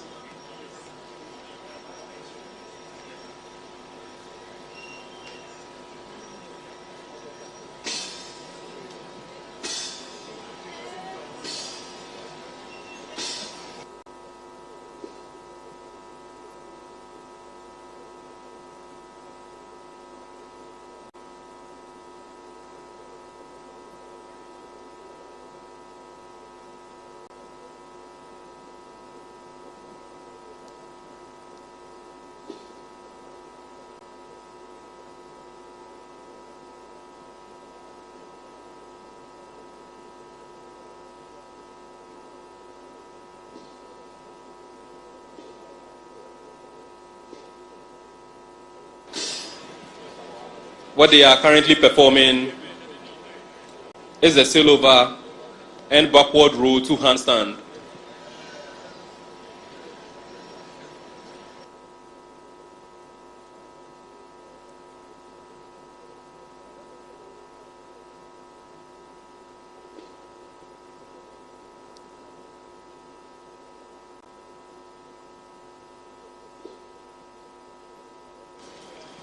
That was the carry chair for handstand and forearm stand.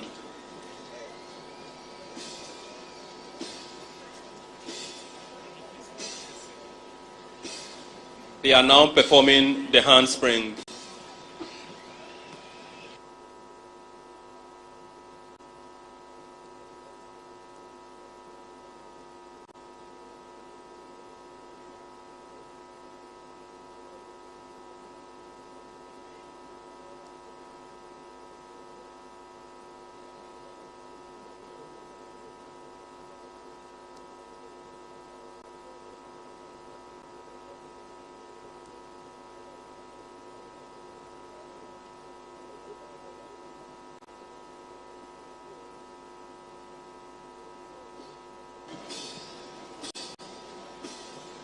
They are now performing the series of head springs, which will be followed with some individual tricks. We give them a round of applause for that wonderful performance.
Distinguished ladies and gentlemen, that was the last of the individual tricks.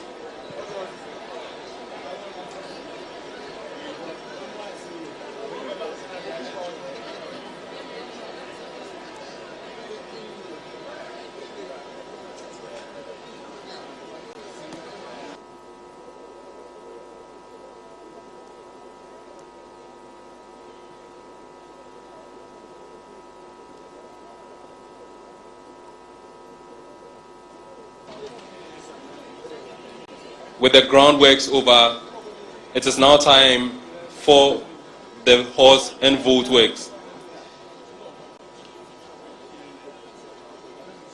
Distinguished ladies and gentlemen, the physical training instructors will now perform a series of maneuvers generally termed vault skills and horse work. These drills are aimed at enhancing overall strength, hand-eye coordination, agility, flexibility, as well as building confidence.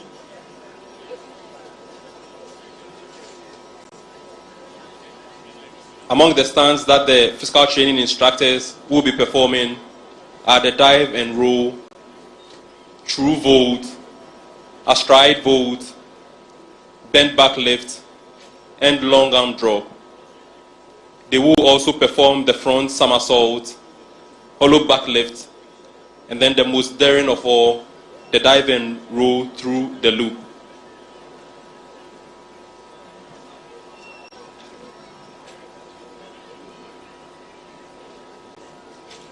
These instructors have trained for years to master the stunts they are performing. A high level of synchronization and timing are key in executing them.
Distinguished ladies and gentlemen, to cap off this afternoon's performance by personnel of the Ghana Armed Forces Physical Training School will be the dive and roll through the loop.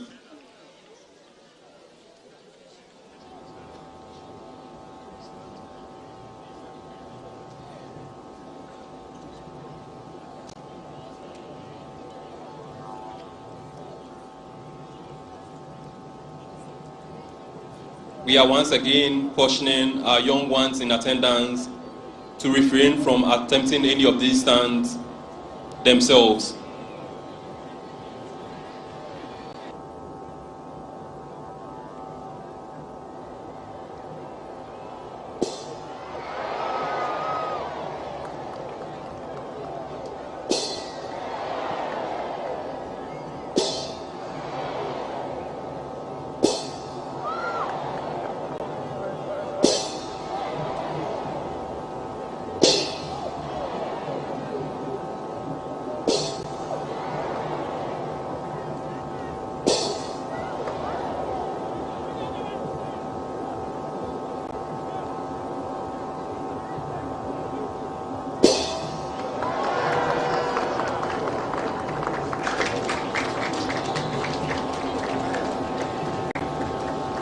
That was a wonderful display by instructors of the Physical Training School of the Ghana Armed Forces.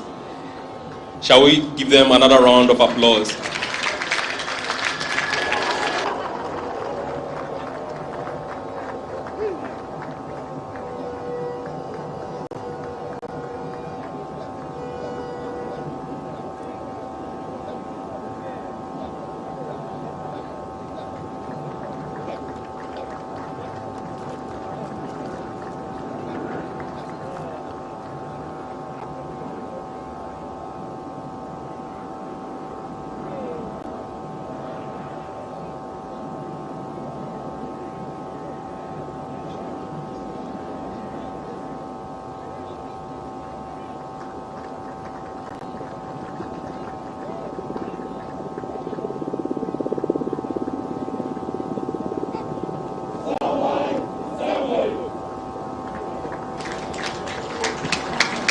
That wonderful display by instructors of the Physical Training School of the Ghana Armed Forces will be followed with a fast grouping display by personnel of the Army Special Operations Brigade in collaboration with the Ghana Air Force. In that vein, we are humbly requesting that all drone pilots should ground their equipment. All drone pilots should ground their equipment. Thank you.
Distinguished ladies and gentlemen, we will shortly witness fast roping from an helicopter by Special Forces personnel from the 64 Infantry Regiment and the 69 Airborne Force of the Army Special Operations Brigade. Also with the team will be a working dog called Brave from the Ghana Military Police. Fast roping is one of several methods employed for the insertion of troops into an area to conduct specialized operations. Currently deploying around the pitch are what is termed the Overwatch, and they are responsible for providing ground protection for the assault elements that will be deployed by fast roping to the objective area. For the purposes of today's demonstration, the white Toyota pickup parked on the pitch to the left of the presidential dais is the area where the belligerent or terrorist forces are located.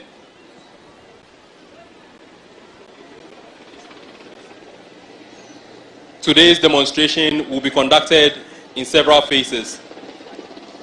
The initial securing of the area by the ground forces, the insertion of the special forces elements via the helicopter, which is the Mi-17 helicopter of the Ghana Air Force we are seeing right now, and then the main conduct of the assault operation.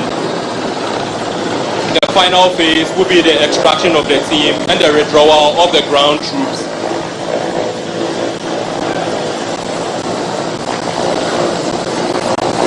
The scenario for today's demonstration is a capture dead or alive operation and retrieval of possible terrorist attack plans. The demonstration involves a group of suspected terrorists who have infiltrated the country and are planning to attack some key national infrastructure. Currently fast roping from the Mi-17 helicopter of the Ghana Air Force are members of the assault team for today's demonstration.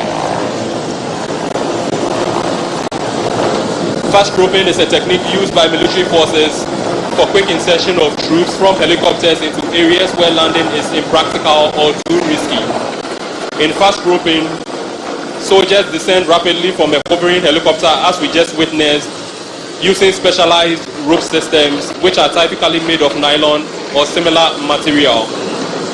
Unlike rappelling, where soldiers control their descent using a harness and friction devices, in fast roping, soldiers slide down the rope using specialized gloves with a leather or Kevlar palm to minimize friction. Having safely deployed the Special Forces assault team to the objective area, the helicopter has moved out of sight to allow for the team to conduct the operation, after which they will then be extracted. The team, together with the working dog from the Ghana Military Police called Brave, are approaching the objective area where the suspected terrorists are located.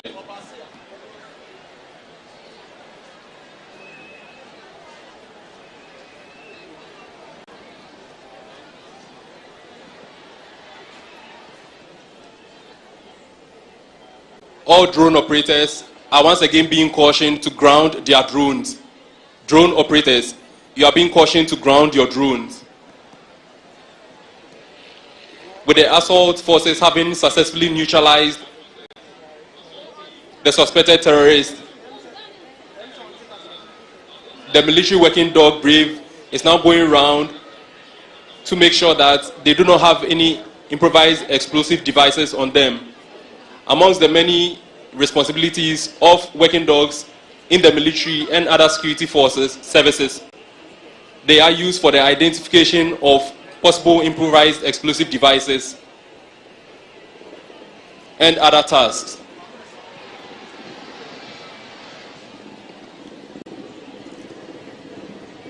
To all operations, you are please being cautioned that you are not to video today's proceedings. Thank you.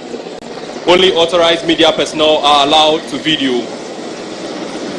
Having successfully conducted the operation, the helicopter is now going to extract the assault elements of the Special Forces personnel, with the Overwatch team still providing all-round protection to them. Military extraction using helicopters is a crucial operation conducted by various armed forces around the world to remove personnel, equipment, or casualties from a location. This method is particularly vital in situations where ground transportation is impractical, too dangerous, or time sensitive. Extraction operations can serve multiple purposes, including the removal of special operations forces after completing a mission, evacuating wounded personnel from a combat zone, retrieving downed aircrew behind enemy lines, or recovering sensitive equipment or assets. While they are different forms of extraction. Today's team is employing rope extraction, and it involves troops harnessing themselves and their equipment to specialized ropes where landing is not feasible. Extraction operations require precise planning, coordination, and communication between ground personnel, air crew, and support elements. Factors such as weather conditions, enemy presence, terrain, and available landing zones must be carefully assessed to ensure the success and safety of the operation. Military personnel involved in extraction operations undergo rigorous training to master the necessary skills and procedures. This includes proficiency in helicopter operations, rope work, medical procedures, and tactical maneuvers. Distinguished ladies and gentlemen, the demonstration we just witnessed today was put together by personnel of the Army Special Operations Brigade in collaboration with personnel of the Ghana Air Force. The crew on the MI-17 helicopter is captained by Squadron Leader Akwesi Boache, and he is with Wing Commander Benjamin Ochre and Squadron Leader Kwabna Anan. The flight engineers on board are Warrant Officer Class 1 Richard Mensah, Flight Sergeant Tebi Kenneth, and Sergeant Omani Ajaif Alfred. Having successfully overseen the conduct of the operation, the Overwatch team has withdrawn safely. Shall we give them another round of applause for that wonderful demonstration?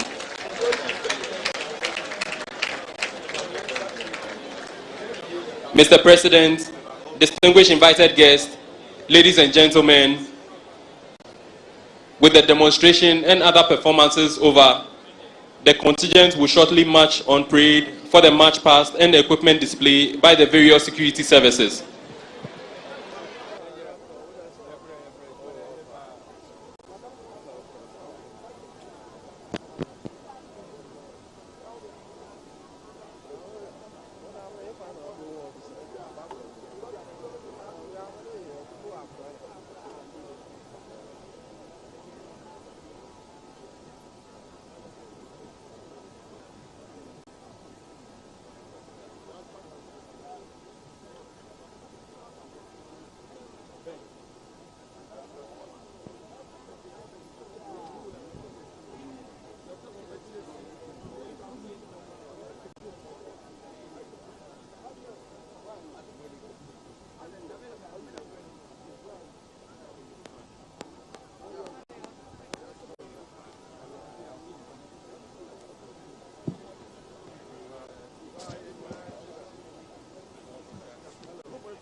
Excellencies, ladies and gentlemen, we want to express appreciation to the 11 paramountcies in the Eastern region, led by Nene Sakite II, Chairman, President of the Eastern Regional House of Chiefs, for their presence and making this possible. Also to the Eastern Regional Minister, Honorable Seth Kwame Echampong, for a good job done. The Educational Minister, Honorable Dr. Yao Osei Educhum,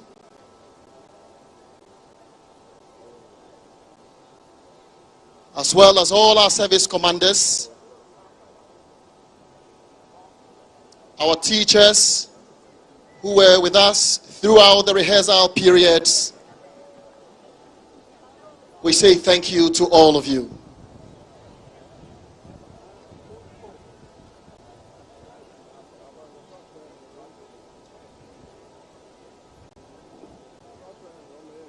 And a special thank you to our special guest of honor, the President of the Republic of Cote d'Ivoire, His Excellency Alassane Ouattara.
Distinguished ladies and gentlemen, marching on parade once again are the contingents drawn from the various security services. On parade this morning,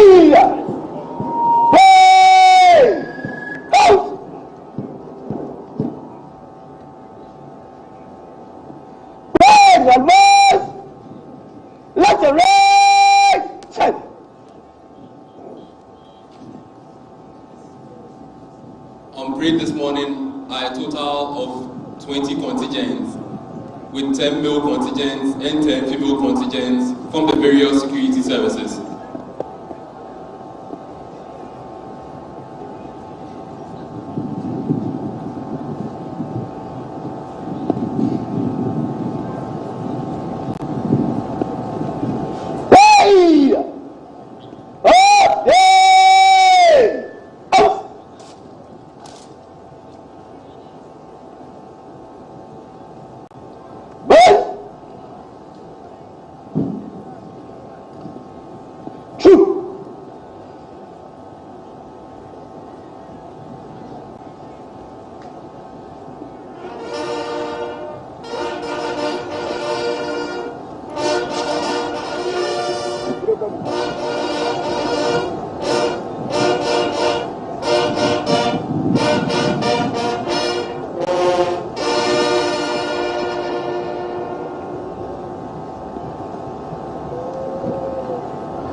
Distinguished ladies and gentlemen, it is now time for the band to troop. This will then be followed with a march past by personnel of the Ghana Armed Forces, the Ghana Police Service, and other security services.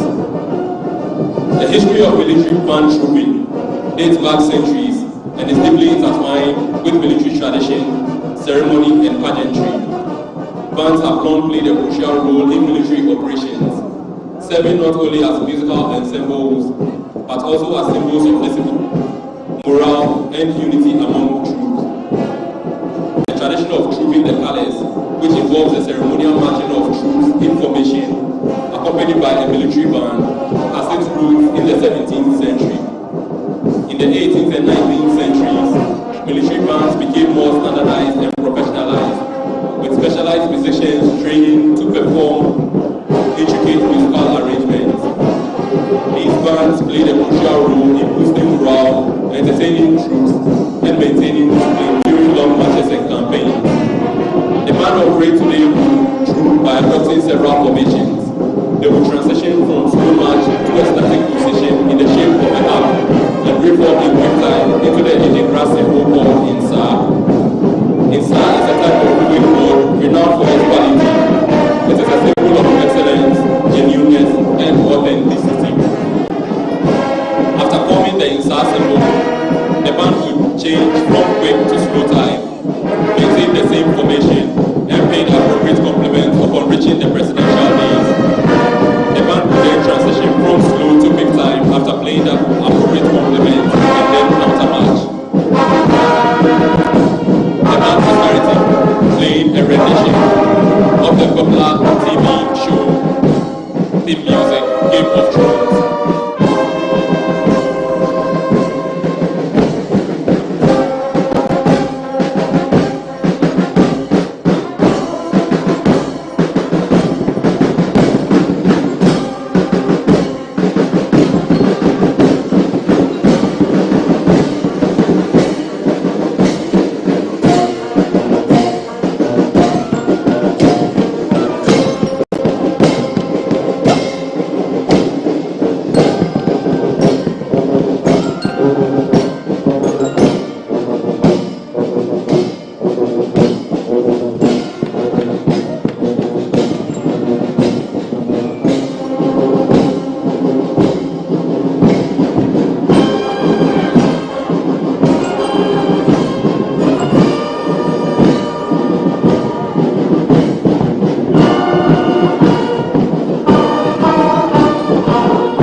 And play a rendition of Jacob Back in commemoration of Ghana's 7th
Mr. President, distinguished ladies and gentlemen, the band has just adopted the formation GH67 in commemoration of Ghana's 67th independence anniversary celebration.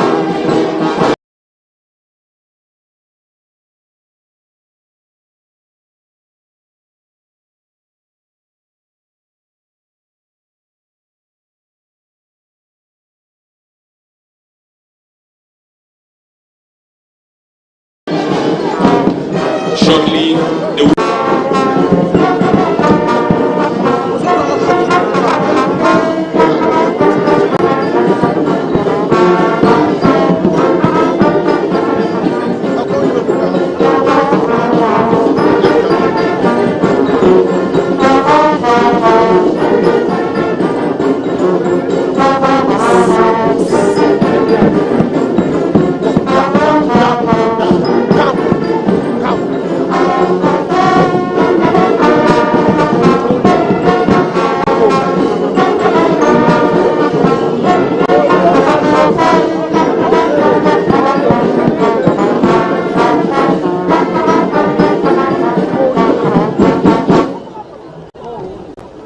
shall we give the band a round of applause for that wonderful performance?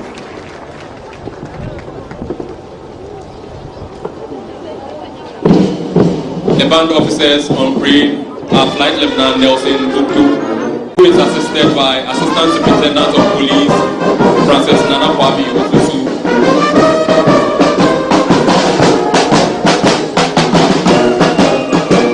The band masters are Chief Petty Officer Class 1 Boachi Emmanuel Tar, Warrant Officer Class 1 Mensa Bright, Warrant Officer Class 1 Jube Kapui, with Chief Inspector of Police Teju Stephen. The drum majors are Warrant Officer Class 2 Blankson Ebenezer, Staff Sergeant Osei Patrick, Ebo Siman Class 1 Boachi Isaac, Leading Aircraftsman Yeboah Ayoko, with Chief Inspector of Police Ada Daniel.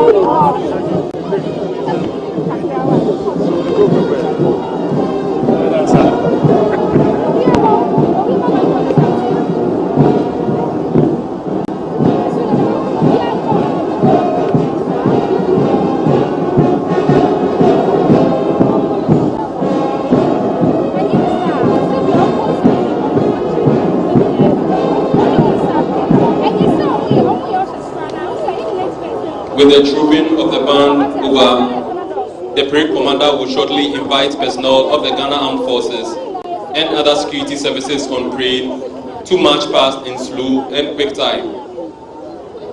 Simultaneously, the parade adjutant and the parade second in command will interchange their positions on parade.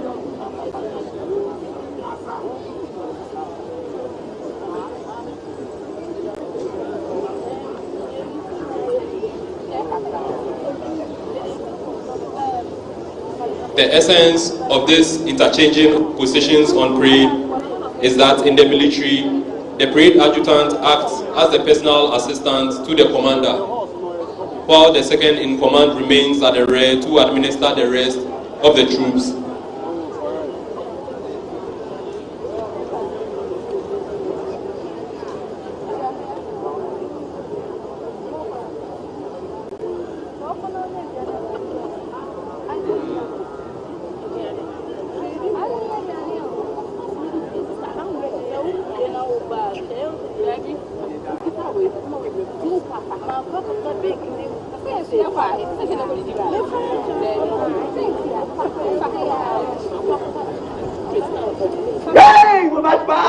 slow and quick time. It will come up of contingents.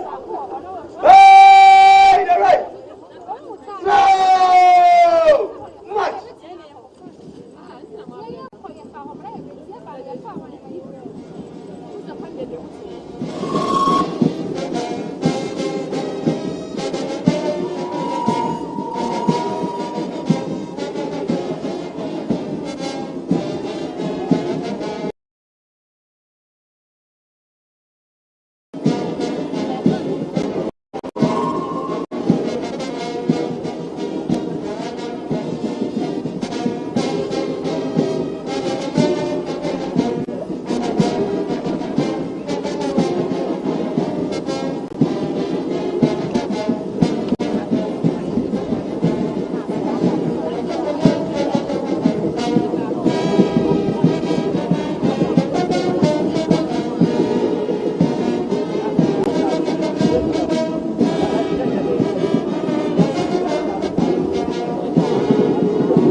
Distinguished ladies and gentlemen, the contingents are now marching in slow time.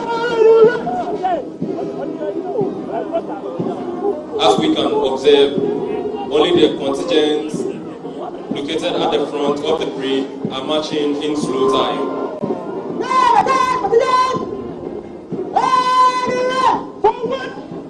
They will subsequently be joined by the rear contingents to march past in quick time. We are all kindly reminded to rise and pay the appropriate compliments whenever the colors march past our locations. All in uniform are to salute.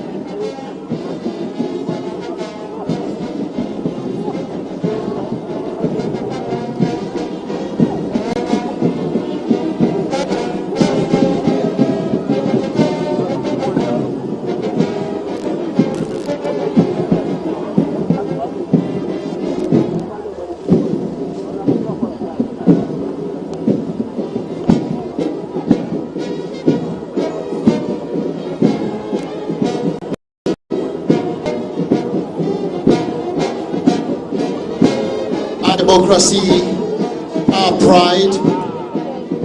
We continue to express appreciation to members of the diplomatic corps who've come to Koforidua in their numbers to support as we celebrate our 67th independence anniversary celebrations. To all ministers of state present,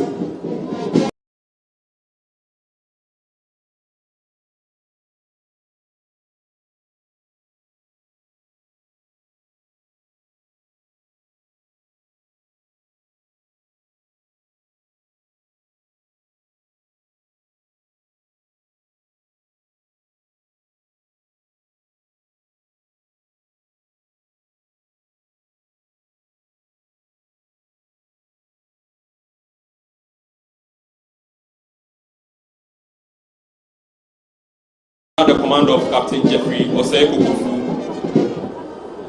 The supernumeraries are 2nd Lieutenant David Abuaji and 2nd Lieutenant Al-Hassan Mamani. The contingent Sergeant Major is Warrant Officer Class 2 Abu Joseph. Directly behind them is the all-female number 2 contingent made up of Army personnel. They are under the command of Captain Victoria Gali. The supernumeraries are Lieutenant Gertrude Jewuda Akon and Lieutenant Hilda Musa. The contingent Sergeant Major is Warrant Officer Class 2 Ajololu Loveless.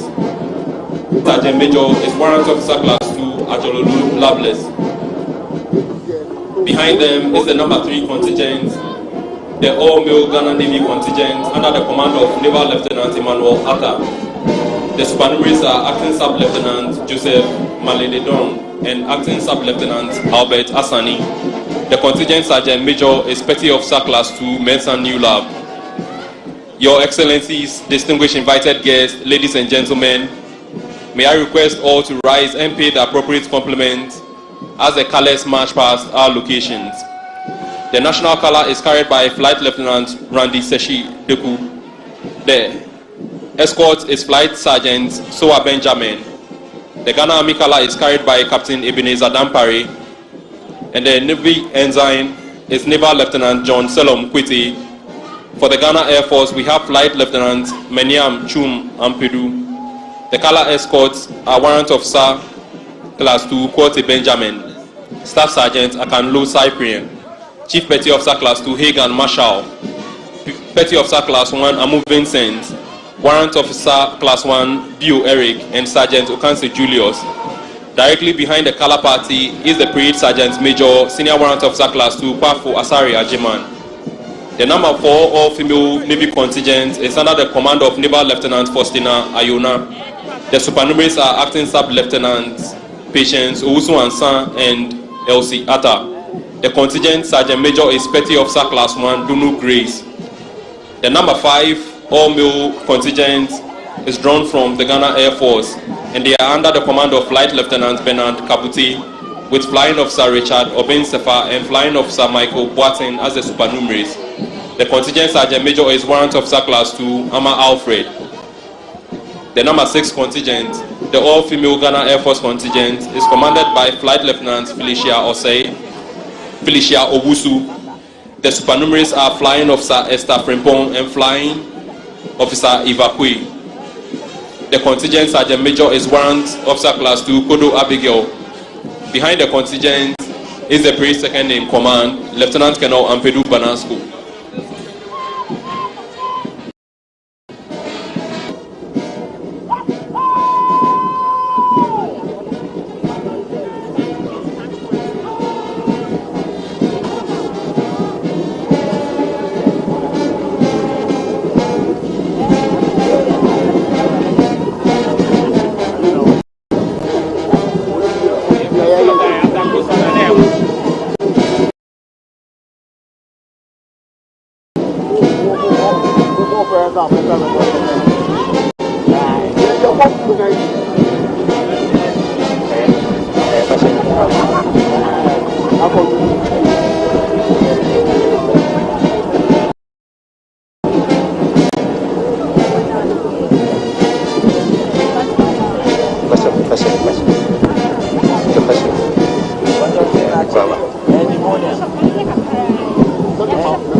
Distinguished ladies and gentlemen, the contingents have just transitioned to the march past in quick time. I also wish to remind all once again to pay the appropriate compliments as the colors march past our various locations.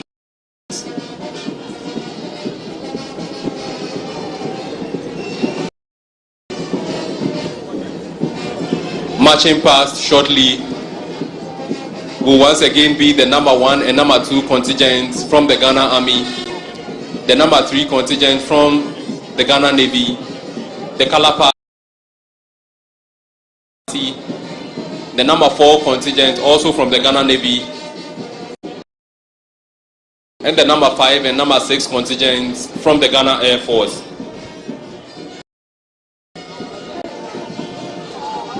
The number 7 contingent on parade this afternoon is the all-male Ghana Police contingent. They are under the command of Assistant Superintendent of Police Pimpon Forsen, Assistant Superintendent of Police Vincent Boidi, and Assistant Superintendent of Police Emmanuel Otri are the supernumeraries. The contingent Sergeant Major is Sergeant Bernard Brown. The all-female number 8 contingent from the Ghana Police is commanded by ASP Raji Atuluk, with ASP Perpetual Osei and ASP Anna Edu Ansiri as the supernumeraries. The contingent Sergeant Major is Sergeant Juliet Akowua. The number 9 all-male contingent, also from the Ghana Police, is commanded by ASP Patrick Boateng, with ASP Samuel Asante and ASP Emmanuel Ayamba as the supernumeraries.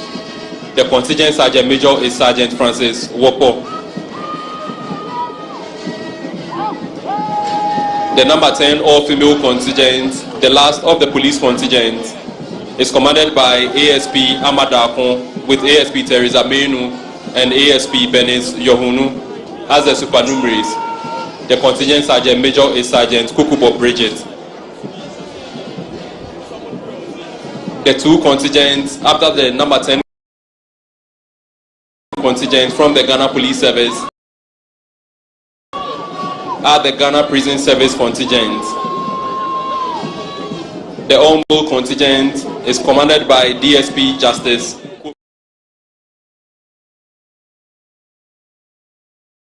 DSP James Anetete. The contingent Sergeant Major is Prison Sergeant Kobe Bennett.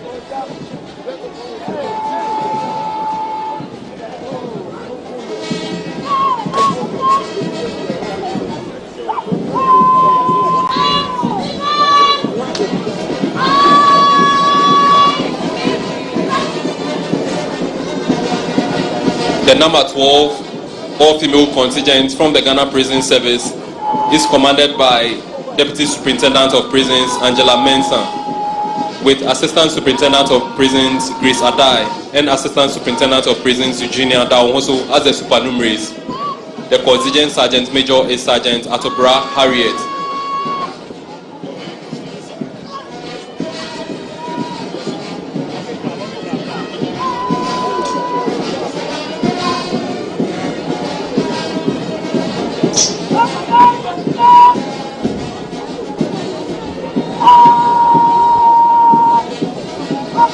Assistant Divisional Officer Grade 1 Theophilus Lawe is commanding the number 13 all-male fire service contingent. The supernumeraries are ADO2 Bright Yenli and ADO1 Isaiah Kakari. The contingent Sergeant Major is ASO Quest Ada Anthony. The fire service female contingent is commanded by ADO2 Joanna Jelly, with ADO1 Lydia Dankwa and ADO2 Josephine Ajekum as the supernumeraries. The contingent Sergeant Major is Deputy Group Officer Jim Fippies.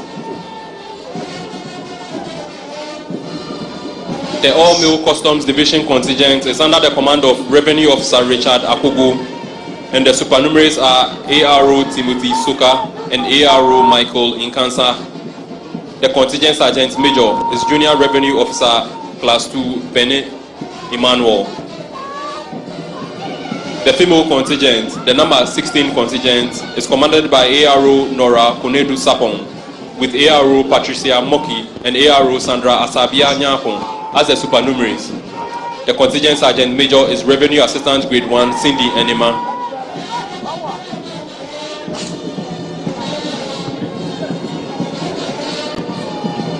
The next two contingents are provided by the Ghana Immigration Service.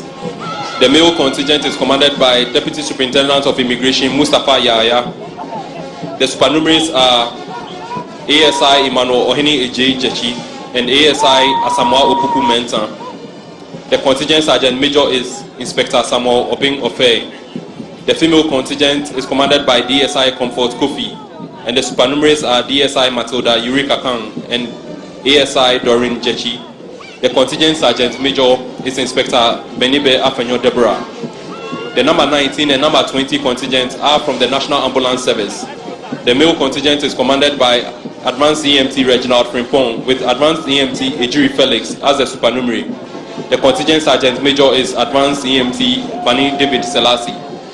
The female contingent is commanded by Senior EMT Ejay Techiwa Beatrice with Senior EMT Boaten Ajua Jomo and Advanced EMT Fatila Ali as the supernumeraries. The contingent sergeant major is Advanced EMT Loco Millicent. Your Excellencies, distinguished invited guests, ladies and gentlemen, we will now witness the equipment display by the various security services.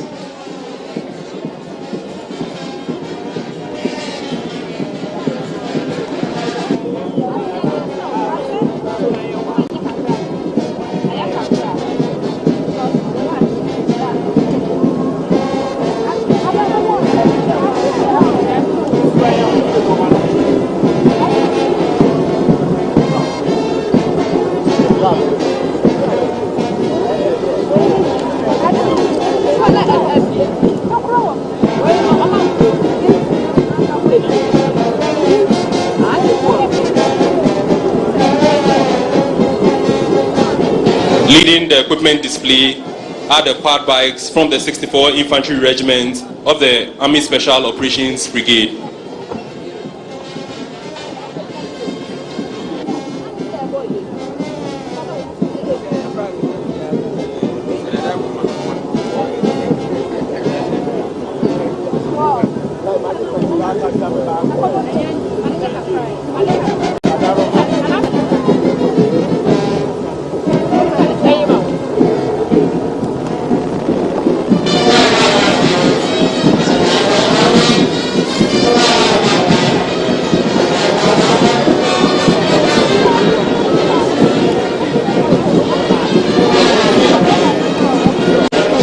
The quad bike is an all-terrain vehicle with low pressure tires with handlebars for steering. They are used for reconnaissance and also to access difficult terrain. On each quad bike this afternoon is a sniper. The quad bikes are under the command of Second Lieutenant Dennis Kranchi. Behind the quad bikes is a modified Land Cruiser, and it has mounted on it a heavy anti-aircraft machine gun.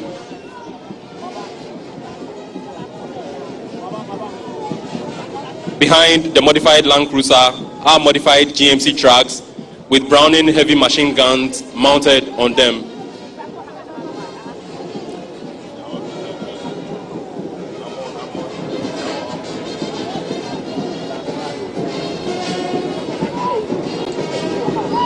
All of the trucks are reinforced with armored plating.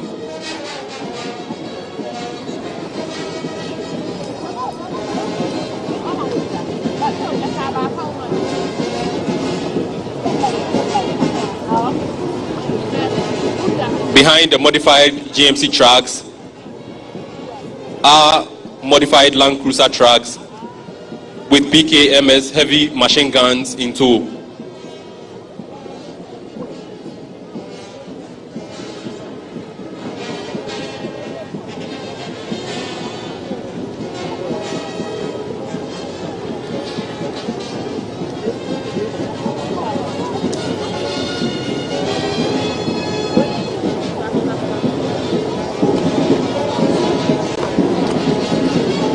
The next display is by the 15 Armored Brigade, with personnel and vehicles drawn from the 153 Armored Regiment.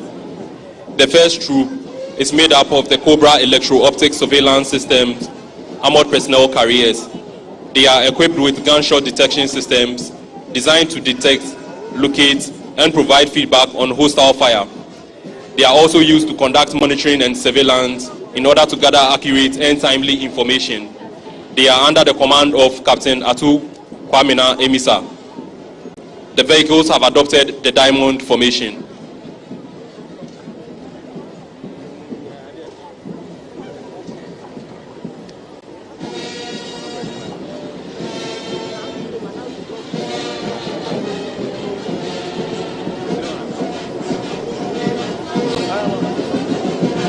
Behind them is the second troop, made up of Cobra 2 Armored Personnel Carriers. They are used to support assault troops in conducting special operations such as raids. They have adopted the wedge formation and are under the command of Lieutenant Enoch Techi Amofa.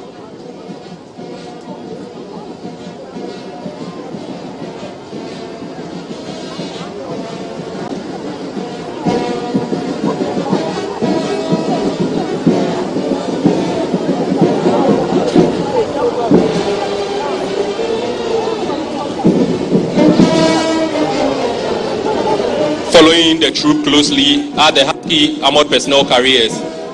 They are under the command of Second Lieutenant Abna Dufie Echampong. Distinguished invited guests, it may interest you to know that the Huskies are being operated by an all-female crew. The Huskies are versatile military vehicles primarily used for route clearing and mine detection operations. The vehicles have adopted the box formation.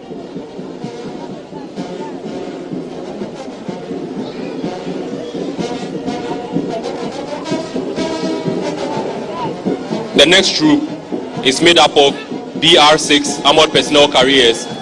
They are commanded by Second Lieutenant Prosper Sefa Kwekugan, with Warrant Officer Class 1 Apo James as the Troop Warrant Officer. They are in the V formation. The V formation is used when the enemy situation is uncertain and the troop leader requires firepower to the front and the flanks. The last troop from the 15 Armored Brigade is made up of the Rattle Armored Fighting Vehicles, which are commanded by Second Lieutenant Bright Ifa. The Squadron Sergeant Major is Warrant Officer Class 1 Atta Seidu.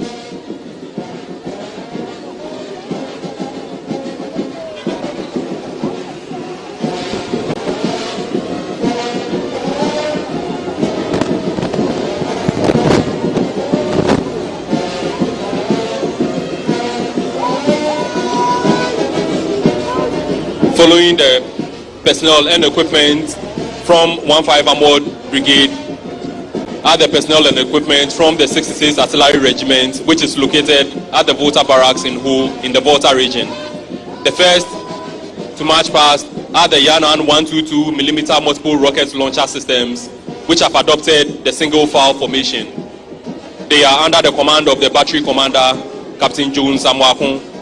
The Battery Sergeant Major is Warrant Officer Class 1 Abuga Ibrahim.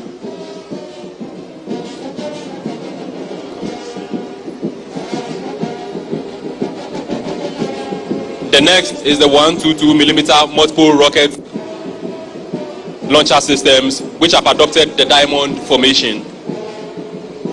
They are under the command of Lieutenant Stefan Akamfe Atuima. The Troop Warrant Officer is Warrant Officer Class 1 Mate George.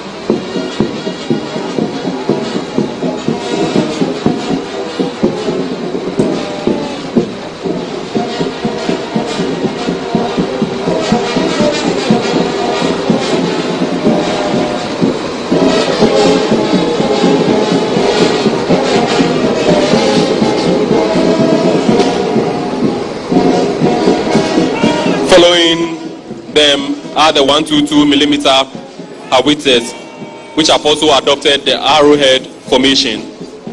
They are under the command of Lieutenant Maxwell Fusu Ajeman.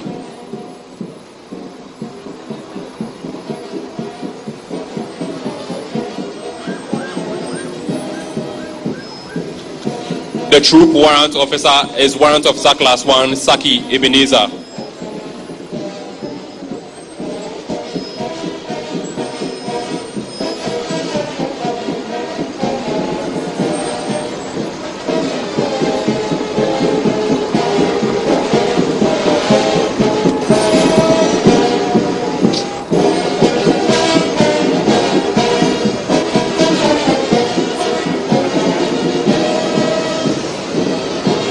Next is the troop of the 107mm multiple rockets launchers.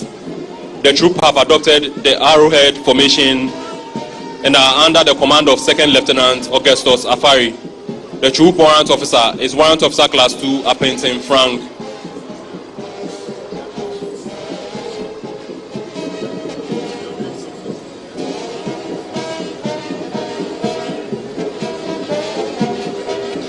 The last troop from the 66th Artillery Regiment are the 105mm howitzer saluting guns. The troop have also adopted a single file formation and are under the command of Staff Sergeant Abeji Enos. The troop warrant officer is Sergeant Lati Joshua. These saluting guns are the same ones that will be used for the 21-gun salute later today.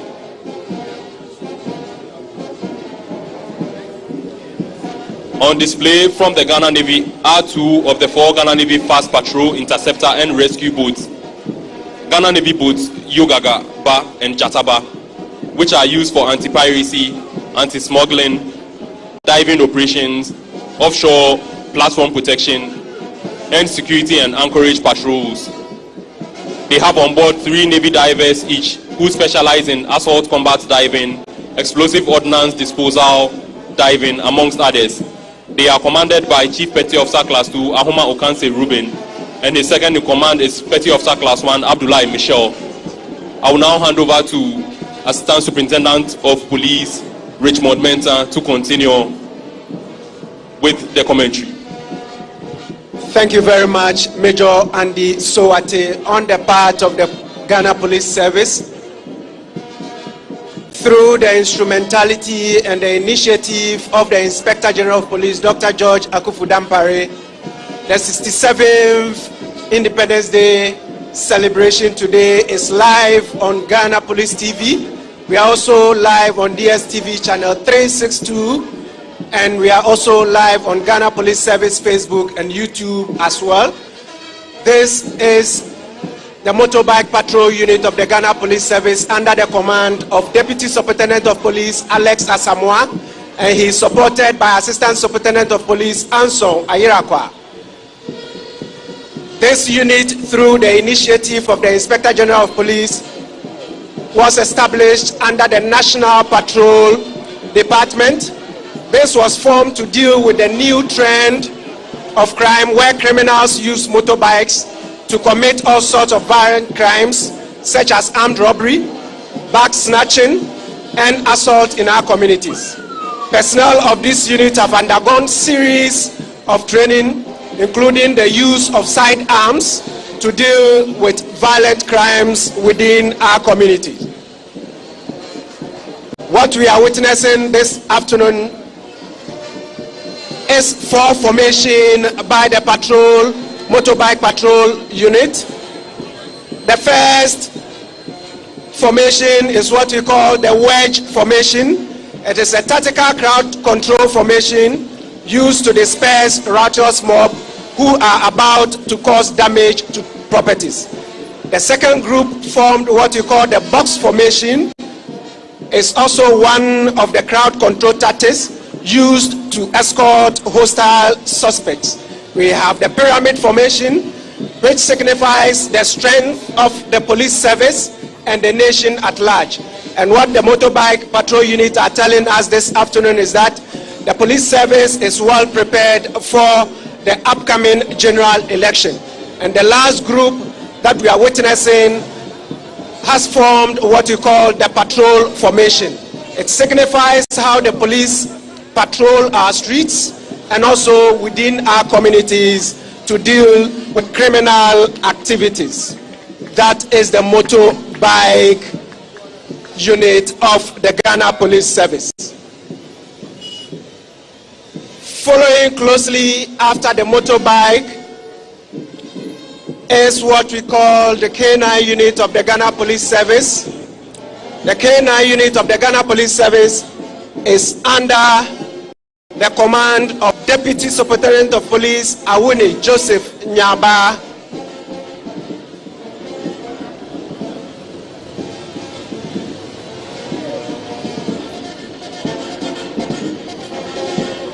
Approaching closely to the presidential days is the K9 unit of the Ghana Police Service under the command of Deputy Superintendent of Police Awuni Joseph Nyaba. He is supported by Inspector Francis Sapon. The K9 unit of the Ghana Police Service was established in June 2019 to offer a specialized resource to the Ghana Police Service through professional utilization of an effective law enforcement tool. The unit is to enhance the Ghana Police Service efforts in crime prevention and detection, criminal apprehension, officer safety, and service to the community as a whole. These handlers with their dogs were trained by the Paramount Specialist K9 Training Academy in South Africa, where they were taken through a lot of courses, including CT Public Spaces Intervention course funded by the European Union with personnel from the Guardia Civil in Spain. Currently, through the support of the Inspector General of Police, the K9 unit can boast of about 52 dogs. The unit can boast of about 52 dogs.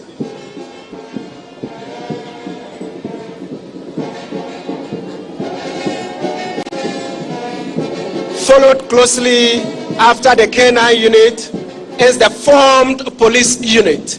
The formed police unit, which is under the command of Deputy Superintendent of Police Jordan Ashite, and he is assisted by Assistant Superintendent of Police Alexander Obare. The formed police unit was established on 29th July 2013 under the then leadership of the former Inspector General of Police, Mr. Mohammed Ahmed Al-Hassan. The FPU is under the concept as defined cohesive mobile police unit providing support to the United Nations operations and also ensuring safety and support to UN personnel as well. Some of the vehicles that the FPU this afternoon are displaying are the rapid intervention vehicle, which is used for rescue purposes, attending to incidents, also offering special service rescue to the service. We also have the Guardian, which is used in low intensity conflicts. We have the Maverick. We also have the light and heavy water cannons, which is used in crowd control, dispersing crowd, quenching fires as well. They are also notable in public order management. Following closely after the FPU is what we call the Ghana Police Mobile Hospital. Ghana Police Mobile Hospital is under the command of Chief Superintendent Dr. Frank Dodu. He is supported by Chief Inspector Ishmael Agmo and Inspector Ruben Dunyo. The Mobile Police Hospital generally offers medical support to personnel of the service. It also has a mini theater. It has a surgical suite. It is also used for educational purposes, and it is also used for training purposes. After the mobile hospital, we have the National Counter-Terrorism Department of the Ghana Police Service under the command of Deputy Superintendent of Police Johnson Edusei, supported by Assistant Superintendent of Police Samuel Abenzio. The National Counter-Terrorism Department plays a key role in providing the needed safety and security at critical infrastructures, high-risk operations, and public space and events across the length and breadth of the country. They perform so many functions, including Eastern Enclave Joint Border Patrols with the Ghana Armed Forces and the Ghana Immigration Service.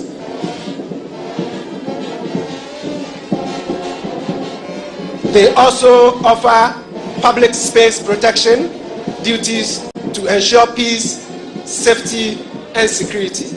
And they also provide security for VVIP, both foreign and local. At this point, I'll hand you over to Major Andy Sowate to continue from here. Thank you. It is now the turn of the Ghana National Fire Service vehicles. They have a total of 6 firefighting vehicles on display today. These include firefighting tenders, hydraulic platform, which is used in fighting fire on high-rise buildings, and a recovery truck. They are commanded by ADO-1 Nathaniel Ama, and he is assisted by ADO-1 Daniel Nyamadi. The lead vehicle is the hydraulic platform. The platform can be extended to a height of 72 meters and is capable of reaching over 24 floors. It does not carry water but has an attached pump that can pump water at a rate of 6,000 liters per minute. It is followed by 2 PS manufactured firefighting trucks with water capacities of 13,500 liters. Closely behind them is the Volvo dual purpose tender, also with a water capacity of 13,500 liters. Lastly, we have the recovery truck used for towing and lifting vehicles off the road and in ditches. They have adopted the diamond formation. The Ghana National Ambulance Service are on parade this afternoon with 6 Mercedes-Benz ambulances drawn from various constituencies within the region. They are under the command of PAEMT Owusu Felix, who also doubles as the Deputy Regional Administrator. The first ambulance is commanded by PAEMT Lord Nate. The second vehicle is commanded by Advanced EMT Goda Sam and is driven by EMT Osei Bonsu Isaac. The next ambulance is commanded by PEMT Michael Ofosu and is driven by EMT Joshua Tete. The ambulance following closely is commanded by EMT Eric Opoku and it is driven by EMT Evans Tete Odei. The next ambulance is commanded by Advanced EMT Anturi Ali Matu and is driven by EMT Samuel Sapong. The last vehicle is commanded by Advanced EMT Ajono Jones and driven by SI EMT Adrolu Kennedy.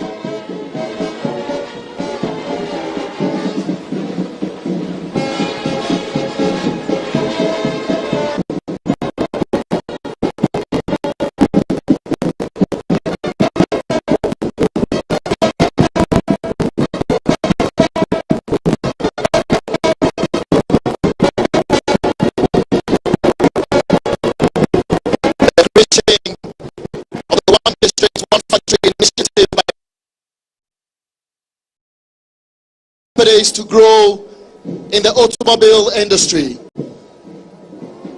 On display, Kantanka, Volkswagen, Nissan, Rana Motors, and many others, bringing glory to our country in the automobile industry. All these cars you're seeing are made in Ghana cars. Courtesy Nana Addo Dankwa Akufo-Addo, President of the Republic of Ghana and Commander-in-Chief of the Ghana Armed Forces.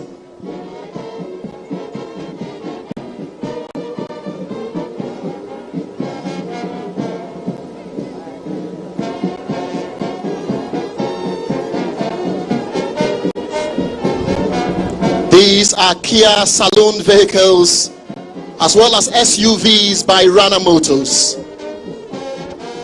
all assembled in Ghana.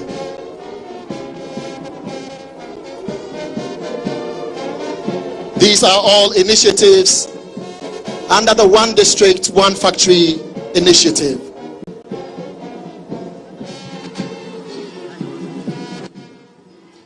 Nana Addo Dankwa Akufo-Addo, President of the Republic. Oh, One District, One. This is unprecedented in the history of our republic. Ghana, your the people equipment. of the Eastern region are very proud of you. Your equipment is proud of you. Ghana is proud of you. These are Volkswagen vehicles, VW,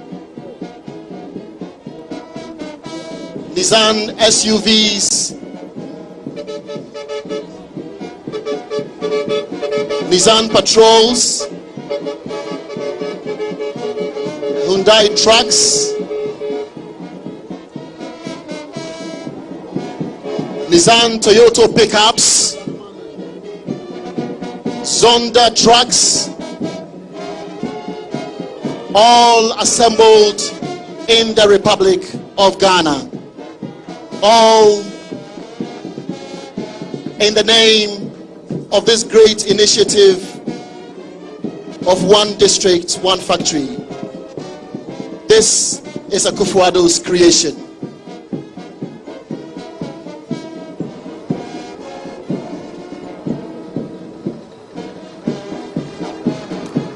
Approaching the presidential days is a Zonda truck, a 22 cubic Zonda truck,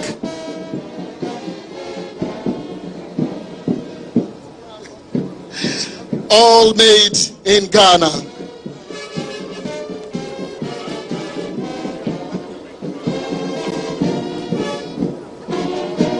We also want to acknowledge the President of the Republic of Cote d'Ivoire, His Excellency Alassane Ouattara, and his delegation to Ghana.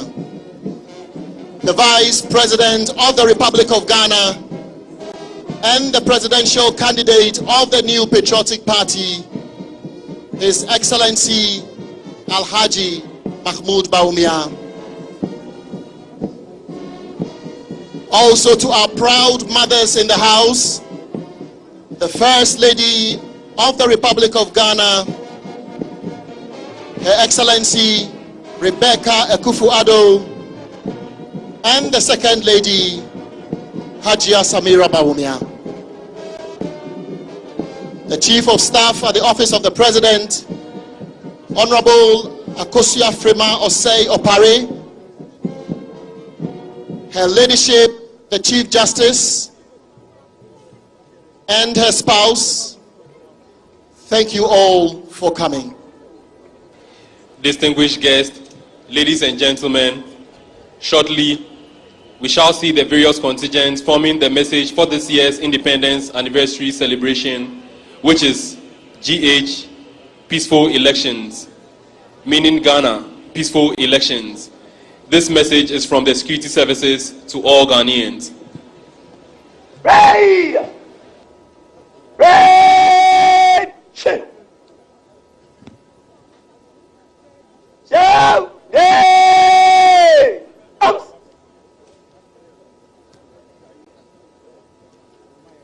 Ray! By the right! Quick! March!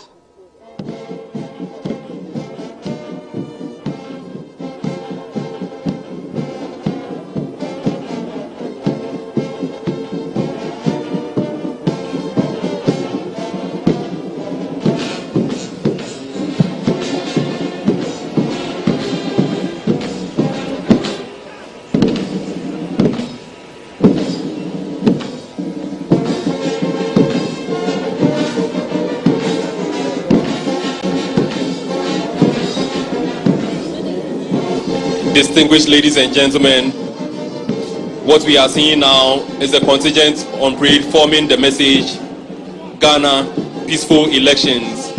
And it is a message from the security services to all Ghanaians.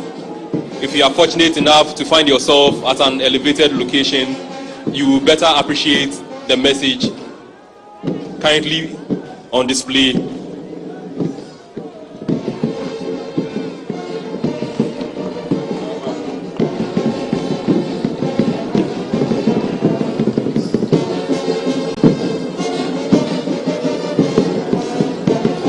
The various appointments, together with the color party, are now marching back on parade.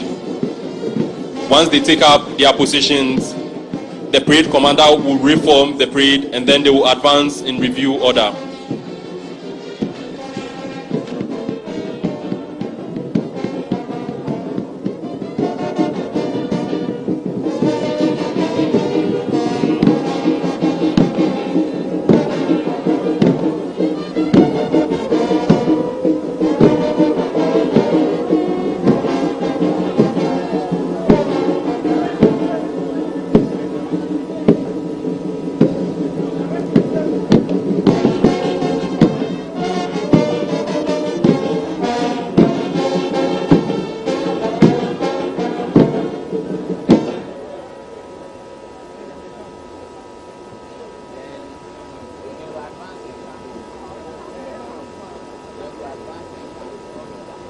Uniform in advance in review order. By the center. Big march.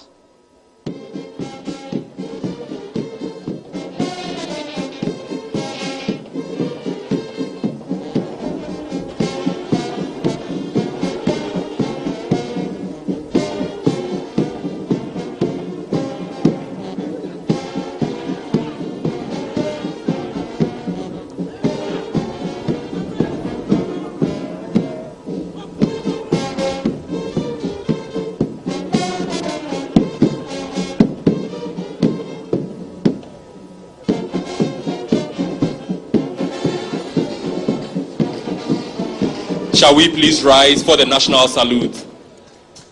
Rise! National salute. Present. Up.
That was the 21-gun salute by personnel of the 66th Artillery Regiment and flypast by the Mi-17 helicopters and K-8 fighter jets of the Ghana Air Force.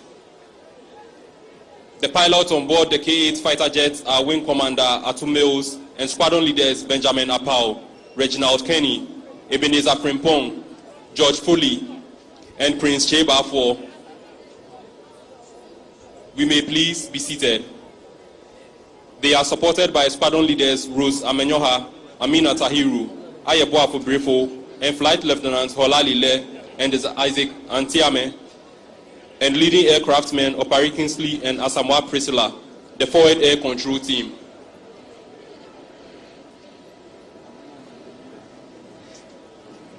Conducting aerial patrols is the Z9 of the Ghana Air Force, and it is captained by Squadron Leader Godwin Buta. Mr. President, may I have your permission to stand the parade at ease for your anniversary address? Mr. President.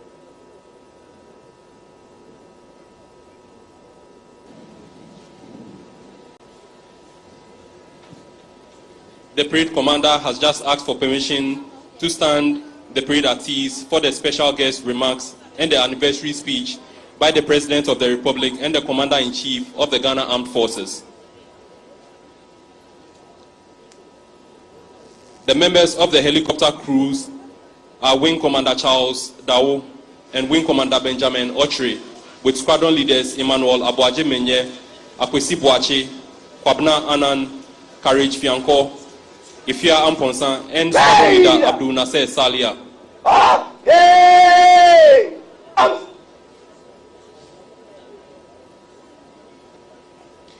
Evans, Sirichi Karafara, Atiso Charles, Kina Stephen, Ajaman JC, and Sergeant Stevie Kenneth and Omani AJ Alfred.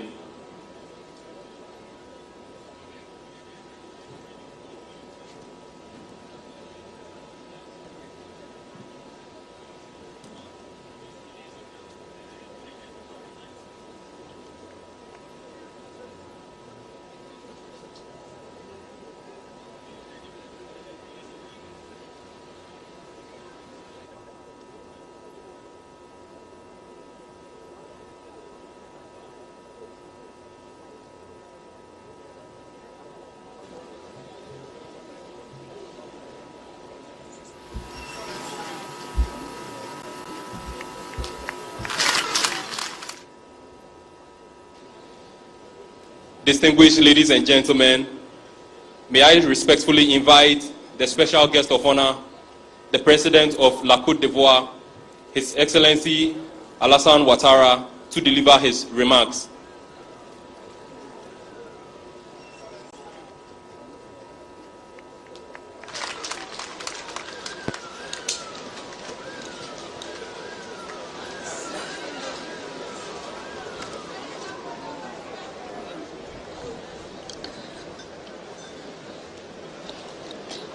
Your Excellency, President Nana Akufo-Addo, President of the Republic of Ghana, First Lady, Vice President and Madam, distinguished guests, ladies and gentlemen. Well, before anything, I'd like to say what a beautiful celebration. Bravo to all the Ghanaian people. President Nana,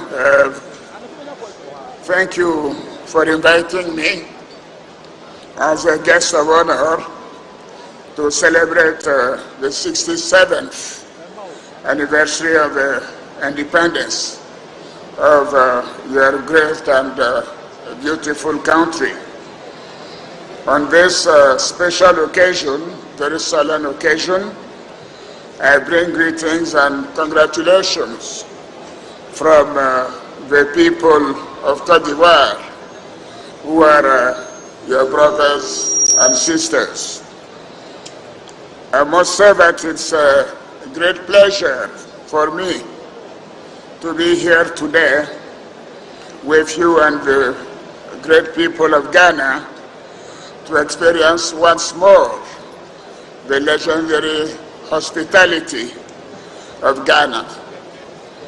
Ghana and Côte d'Ivoire are bound not only by geography, but also by history, friendship, and culture. It's a great joy. It's a great joy for me to stand here, my dear friend, my brother Nana, to celebrate Ghana and the citizens of this beautiful and wonderful country, who since 1957 have shown the way to independence, dignity, and pride. Congratulations for the parade. It was indeed beautiful and outstanding. Excellency, dear Nana, my dear friend and brother, I'd like to use this opportunity to commend you for the leadership and the many achievements in Ghana, despite the adverse challenges at the global level, with COVID, the war on Ukraine, and obviously in Gaza and Palestine. I would like to thank you for your commitment to regional economic integration, as shown during your tenure as President of ECOWAS. Yes, you did an exceptional job, an outstanding job, and as the other head of state, no, I did not want you to leave. I thought you should continue for many, many years. I also want to thank Ghana for your contribution to the success of the 34th AFCON, which took place in Côte d'Ivoire from January 13 to February 11 of this year.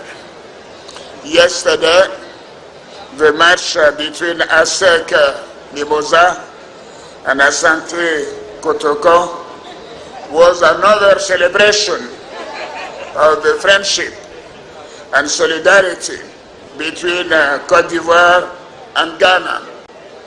But obviously, since Côte d'Ivoire is the champion of AFCON, ASEC was the winner of the championship, but we remain friends. Congratulations to the two teams. Thank you very much again for your invitation, my dear friend. Happy Independence Day to you, to all the people, the brotherly people of Ghana. Thank you again.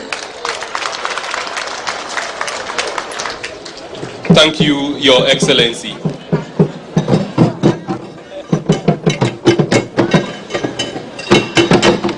Your Excellencies, distinguished ladies and gentlemen, we shall now have a drum appellation by students of Ghana Senior High School to make way for the anniversary speech by the President and Commander-in-Chief of the Ghana Armed Forces. The appellation is done to usher very important personalities to rise and address their people.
Eja Nanado.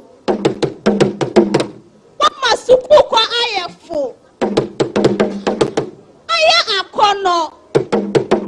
Ghana esuku fuma wo amo. Ninase. Machiwole. Oyiwale don. Akpe o. Akpe now. Oma penyi nanado. Yeda wase. Mikisi I want to nyando. No feelings are my po. Oma penyi nanado. Wama epwe matem accident. Ghana ifisha ediosia enso. Saudi da abashe.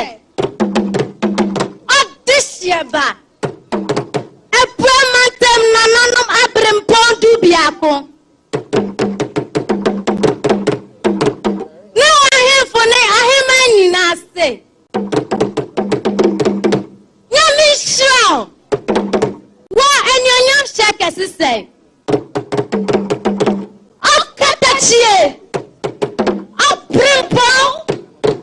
Dokia nana. Abudani. Pray us to say wokasa chawoman. Asuna dishi awe tikoti se obienim.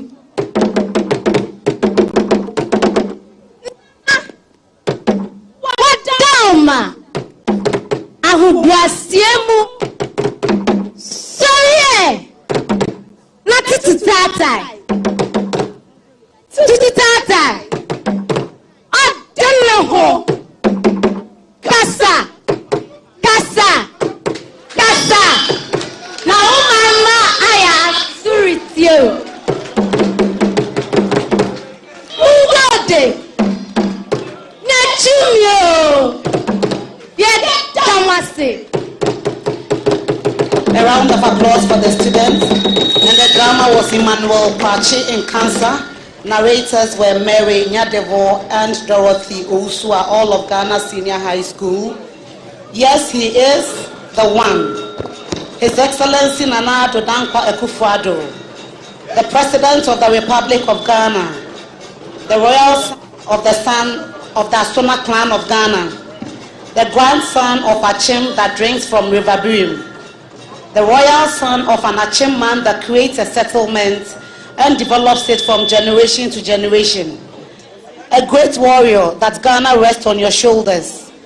You have advertised Ghana to the whole world by making it very attractive.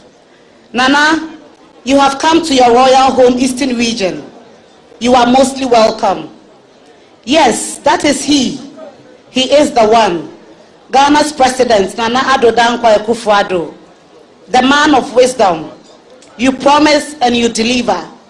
You promise Ghanaians that you will make all senior high and technical vocational schools in Ghana free. You said it and you have done it. Just for the love you have for the ordinary Ghanaian. Because of your free SHS technical and vocational education, all Ghanaian children attend school free, no matter where you are and where you come from. Good father, Nana Addo, the father of the orphans, you have made going to school very easy and attractive. Ghanaian students salute you. All parents say thank you. It is an uncultivated land that is called deep forest. Your Excellency, the people in the Eastern region are so amazed for you hosting the Independence Day anniversary in the region. The 11 paramounts, their chiefs, and queen mothers in the region are most grateful for this honor. Mr. President, Dokue's grandson, Your Excellency, it is time for you to deliver your inspiring message to the people of Ghana. We humbly request that you take your majestical walk to the dais and speak. Speak to your people. Thank you.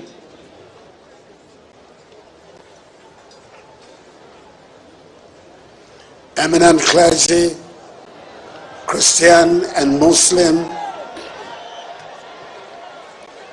President of the Republic of Cote d'Ivoire, our special guest, His Excellency Alassane Ouattara, First Lady, Vice President and Second Lady, Madam Chief Justice and spouse, the representative of the chairperson and other members of the Council of State, Chief of Staff of the Office of the President and officials of the Presidency, Eastern Regional Minister, Ministers and Deputy Ministers of State, Members of Parliament, Metropolitan, Municipal and District Chief Executives, leaders of political parties, the Chief of Defense Staff, and service chiefs of the Ghana Armed Forces, the Inspector General of Police, heads of other security services, men and women of all the security services,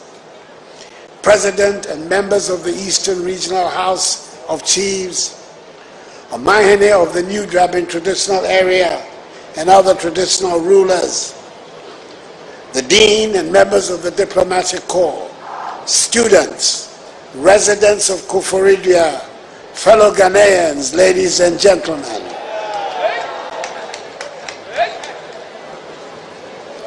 Fellow Ghanaians, let me start by welcoming our special guest of honor, the redoubtable president of our western neighbor, the Republic of Cote d'Ivoire, His Excellency Alassane Ouattara, to the formal celebrations of the 67th anniversary of Ghana's independence.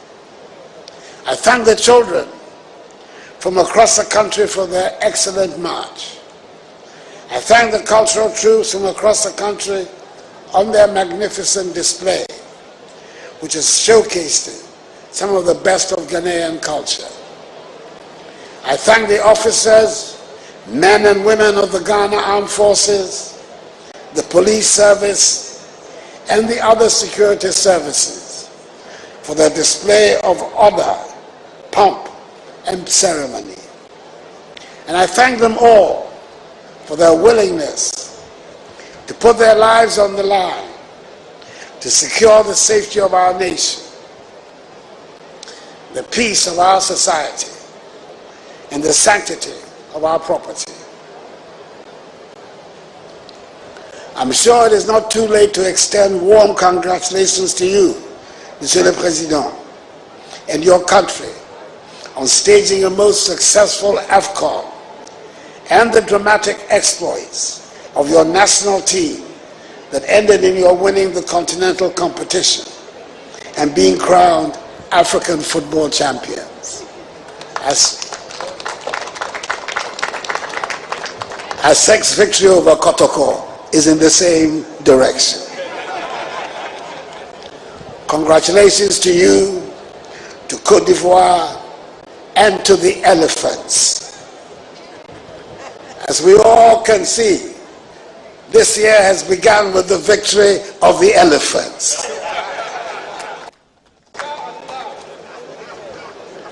I'm afraid that over here in Ghana, this is a competition we much rather not remember or even talk about.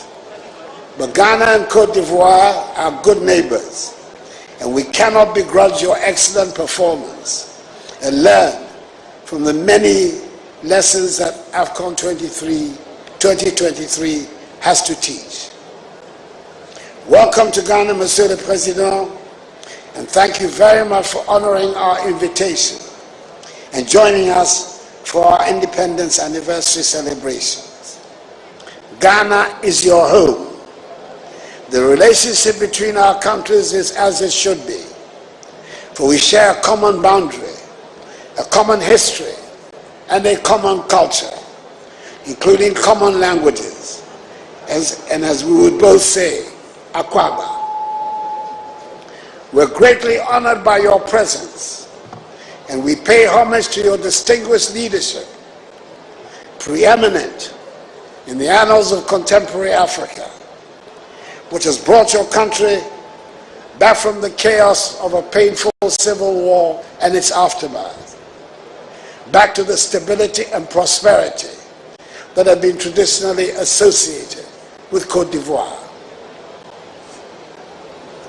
The strong bonds of friendship and cooperation that have existed during our respective tenures of office are evidenced by two key developments. First is the agreement for strategic partnership that was entered into by President Ouattara and I on 17th October 2017 during my first year at the presidency, which has paid off, especially in the cocoa sector, by enabling our two countries to coordinate our policies over cocoa, of which we are the world's biggest producers, accounting jointly for some 65% of global output.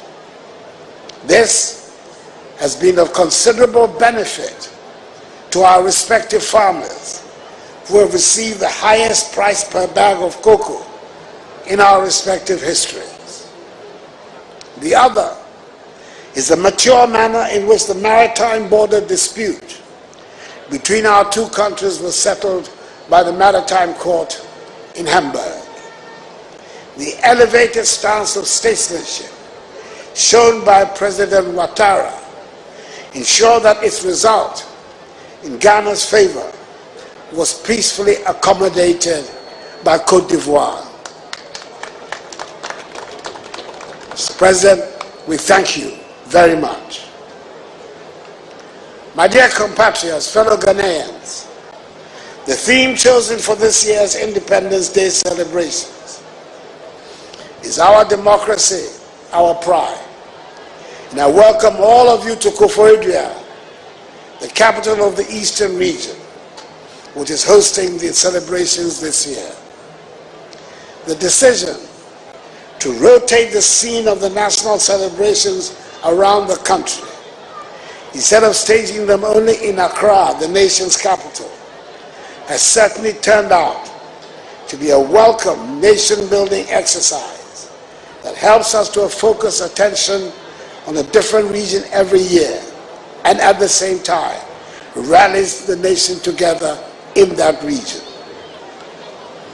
Our host this year, the Eastern region, was very much at the center of the independence struggle of our country.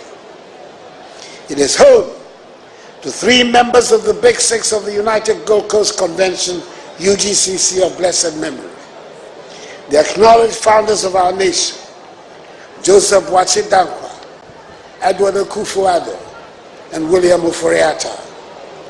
Their love of politics will seem to have continued into succeeding generations, with the son of one of them being the current president of our country.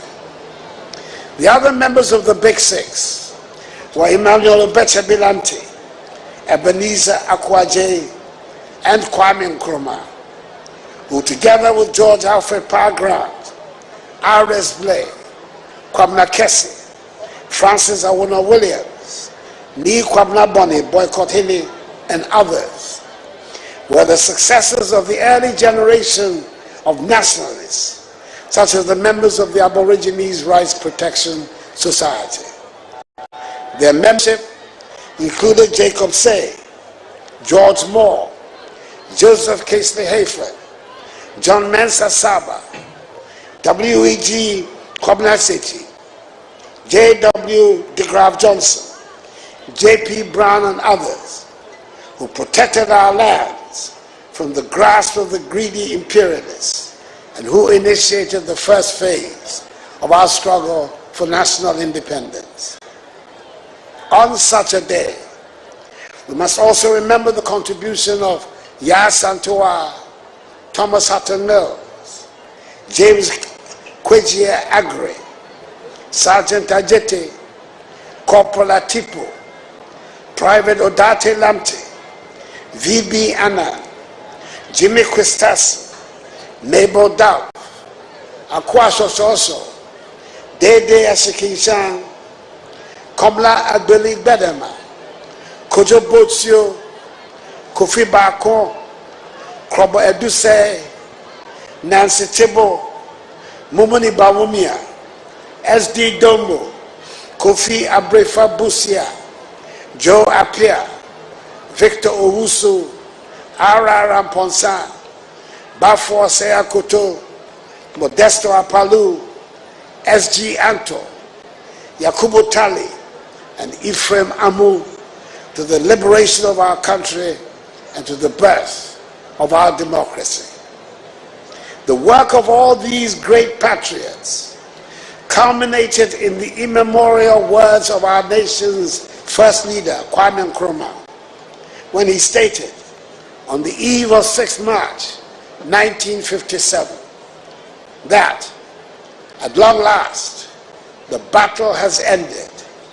Ghana, your beloved country, is free, free forever.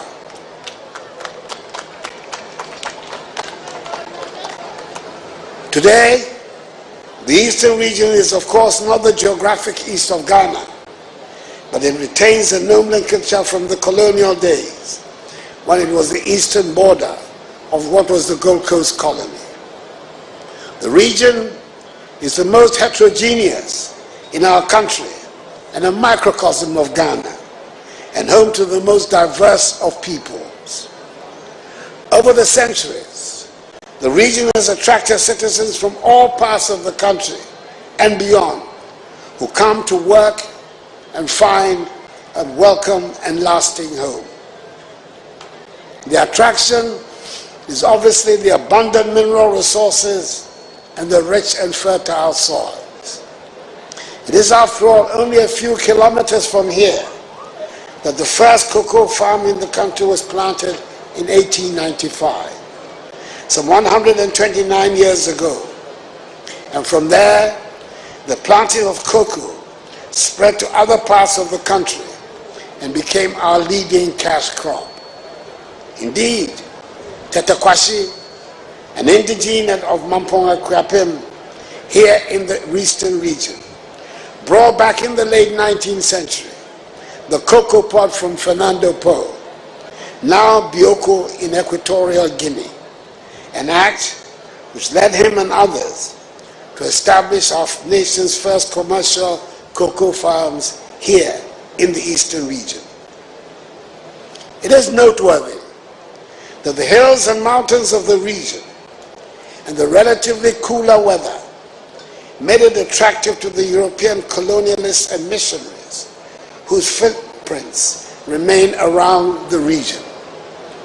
It is not surprising, therefore, that the region is home to many educational institutions, including the first middle school and first training college in the country, both in Akropong. The old and beautiful stone churches along the scenic mountain road of the Akwapim Hills remain an attraction. It must surely be as a result of Akwapim Tree being the first Ghanaian language to have been written that the culture and mannerisms of the people became adopted in the formal recognition and rendition of Ghanaian culture. When we say it is a part of Ghanaian culture to be respectful in conversations, I dare say the source must be the legendary Akwapim insistence that even an insult must be preceded with a please. They remain the repository of the rules of proper behavior. It is here in the eastern region that we find the beautiful and intricate beadworks that are defining features of Ghanaian jewelry. The Krobos are the masters of the ancient art and have modernized it to make beads attractive not only to the old, but also to the present generation as well. The eastern region is also the home of the Kwaus, Ghana's unquestioned leading entrepreneurs, and an example to all of us of what private enterprise can achieve. It is furthermore the home of the Achims, the single biggest ethnic group in the region, who founded one of the most ancient states of Ghana's history, with an unbroken record of chiefly government dating from the 14th century till today. It is home too of the Akwamus, whose renowned military exploits extended to freeing Christiansborg Castle from the control of the Danish. I've mentioned specific groups that make up the eastern region, but as I stated earlier, it is a region where the whole of Ghana merges into a melting pot and lives in harmony, and different groups feed on the strength of each other for the good of the whole. This is the same scenario that is played on the national scene, where different people have come together to form the Ghanaian nation and a national identity for the past 67 years. Fellow Ghanaians, we have good reason to choose as our theme and to celebrate our democracy, our pride, at this 67th anniversary of our independence. We are a democratic nation, and not every country can make such a claim. It is important to note that the democratic system of government we have today was not given to us at independence. More than 100 years of British rule had not prepared us in any way for democracy. There is nothing democratic about colonial rule, and whatever we have today, we have worked out for ourselves. All the defining elements of a democracy that are part of our governance architecture today, we have had to fabricate ourselves. Everything we know about elections today, and we know quite a bit, we have learned through hard practice, and in the past 31 years, we have been stable. We've not got a perfect system, but every time we've had elections during this Fourth Republic, it has been an improvement on the previous occasion. We have still a lot more to learn, especially when it comes to the tolerance of opposing views. But we also know that we dare not relax, as there are many examples of countries that have disintegrated into chaos as a result of disputed elections. We know that technology is a useful tool that we must embrace to make the electoral process more transparent. But we are very much aware that technology also now makes it possible and easier for the deliberate manipulation and propagation of falsehood to influence public opinion. When it comes to free speech and a vigorous media as indicators of a working democracy, I believe we can say we are doing well. There's no danger of dissenting voices not being heard on any subject, even though we have still more work to do on elevating the quality of our public discourse. We take our disputes to the courts for adjudication and resolution, and the judicial system operates within agreed and acceptable rules. When we look around our neighborhood, we might be tempted to think that our work is done. But we Ghanaians have never been known to settle for mediocrity. We aim for the best in every field. We should compare ourselves with the best that there is and not settle for anything less.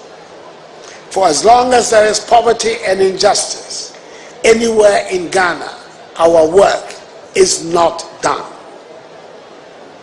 On a day like this, we should pay homage, of course, as I have done to our forebears and the elders who fought for independence, and work through the years to establish all that we have to be proud of today.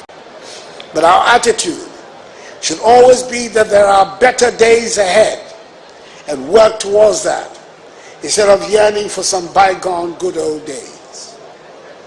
The greatest challenge remains the provision of good quality education to all of Ghana's children and young people.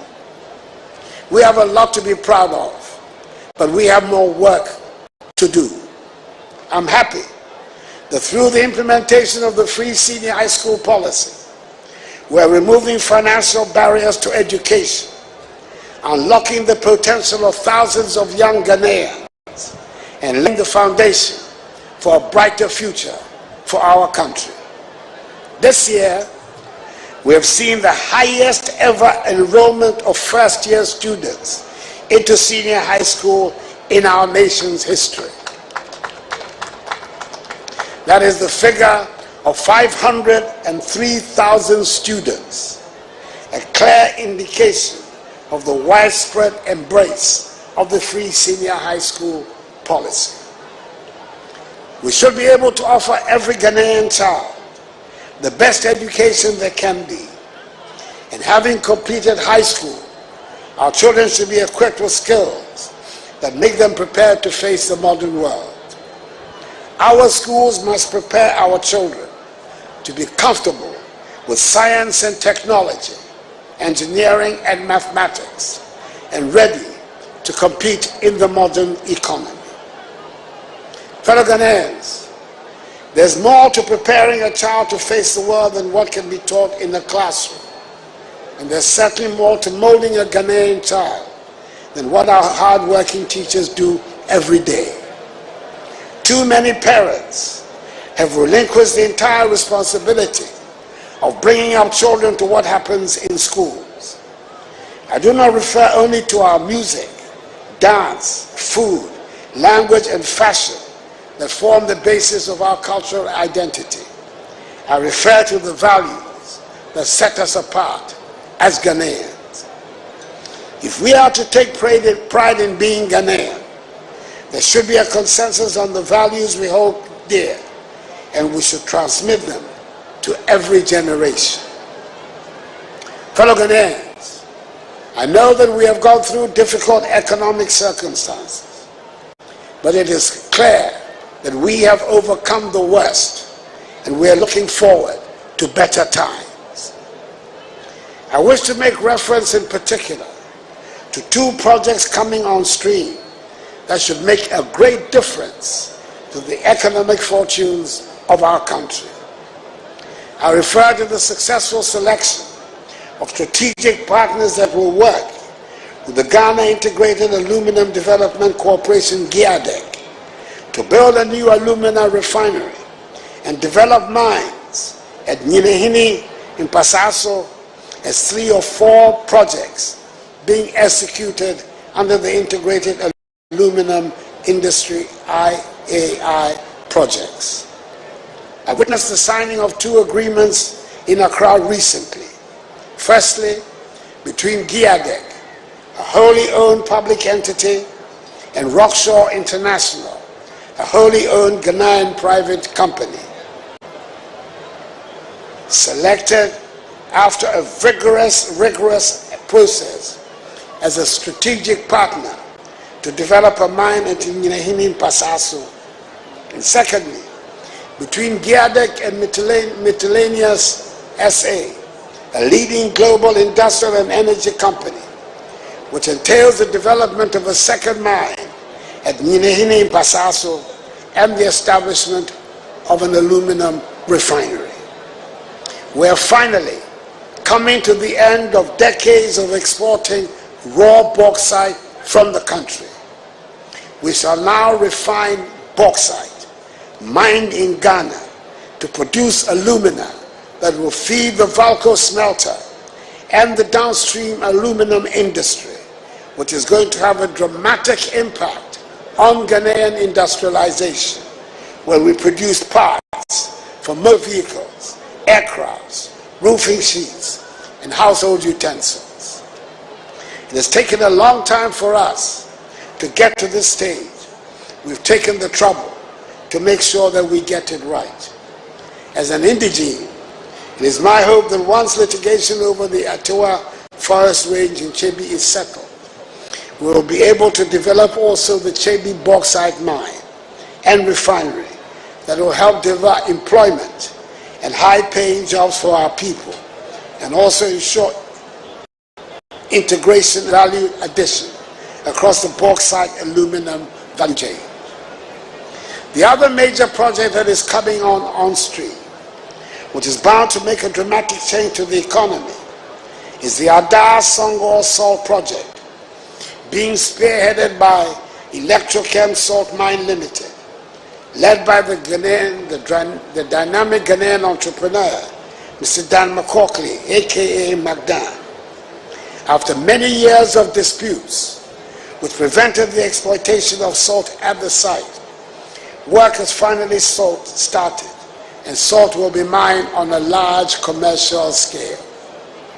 With its initial ability to produce some 650,000 metric tons of salt per annum, and expanding its productive capacity to 1 million metric tons this year, and to 2 million metric tons by 2027, at 99.9% purity, the electrical salt mine will be the biggest salt-producing facility in the whole of Africa. These are figures that should spell a significant change in the economy and cheer us up. I am optimistic that together with other initiatives of this government, we are on the verge of a breakthrough in our economic fortunes.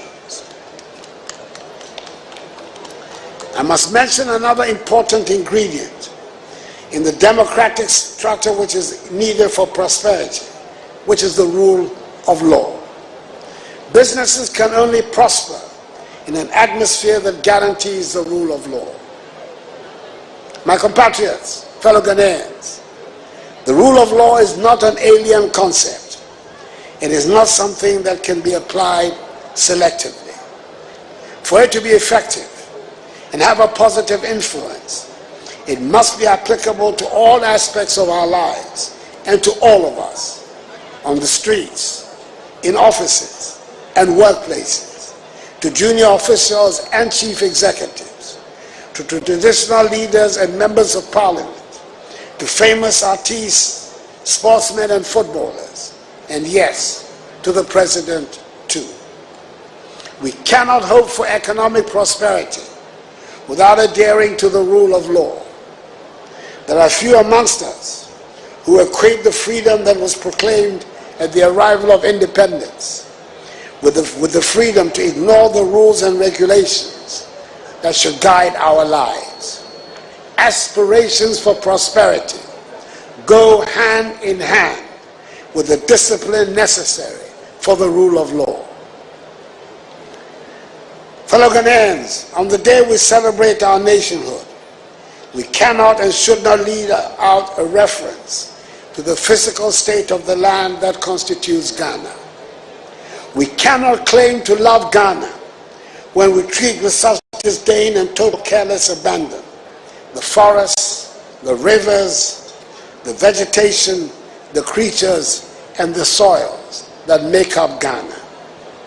The Almighty has been kind and generous to us, and our beautiful land deserves to be treated with tender, loving care. Unless we change how we treat the land, future generations will not recognize the Ghana they read about in the land we bequeath to them. I stay firm in my conviction that extracting the minerals we have been blessed with should not lead to the destruction of the forests and rivers. We should all dedicate ourselves anew to taking care of Ghana. I must at this stage reaffirm government's continued commitment to providing the support for victims of the recent extensive flooding in downstream communities in the Greater Accra, Eastern and Volta regions, caused by the spillage of the Akosombo Dam last year, and necessary action which was taken to maintain the dam's structural integrity. As set out in the 2024 budget, government has set aside 220 million cedis, of which 80 million cedis has already been released by the Ministry of Finance to support the ongoing rehabilitation efforts for the affected communities. Government will stop at nothing to restore normalcy to the lives and livelihoods of all affected persons. Fellow Ghanaians, on Friday, 8th March, the 13th African Games will be officially opened in Accra. and we shall be playing host to 53 African nations that will participate in the Games. We've gone to a lot of trouble and expense to be able to stage the Games, and we are expecting them to be successful. I'm looking at our guest of honor, President Alassane Ouattara, and I wonder if I should draw some parallels. He has also just staged the AFCON 2023, which was postponed to 2024, instead of the scheduled 2023. The Games here too should have been held in 2023, but were postponed to 2024. Football attempts to attract more attention, and therefore the AFCON in Côte d'Ivoire dominated the headlines for the 1 month it took place. The Ivorian national team, the Elephants, defied all odds and won the competition. I am not promising a Ghana clean sweep of track and field. That would be a miracle. But I'm promising a happy and exciting month for all our visitors. We in Ghana know how to set the lead. We did it in 1957 when we were the first African nation in sub-Saharan Africa to gain independence from colonial bondage. We have got other firsts with doubtful boasts, but we have always managed to get out of difficult situations with amazing grace. We owe it to ourselves and to the rest of Africa to be that shining black star. We owe it to ourselves and to the rest of Africa to continue to have a democracy of which we can be proud. And we owe it to ourselves and to the rest of Africa to be a prosperous nation. And we are getting there, and we shall get there. Happy 67th Day Independence Day celebration to all of us. And may God bless all of us in our homeland Ghana and make her great and strong. I thank you for your attention. That was the 67th Independence Anniversary Address by the President of the Republic of Ghana and Commander-in-Chief of the Ghana Armed Forces. Thank you, Mr. President.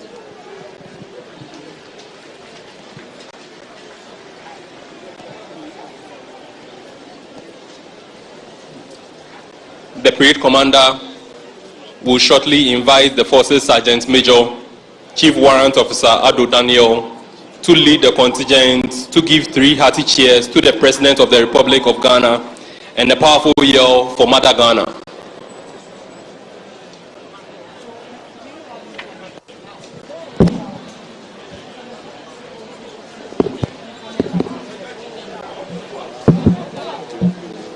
Raid! Raid! Shift! Forces Sergeant Major! To the front! Chief Warrant Officer Ado Daniel was born to Mr. Ado Kwesi Efriye and Madam Janet Ofosu here in the Eastern region. He attended in Kwanta Secondary School in the Oti region for his O-level certificate. He holds Bachelor of Science and Master of Arts degrees from the University of Professional Studies.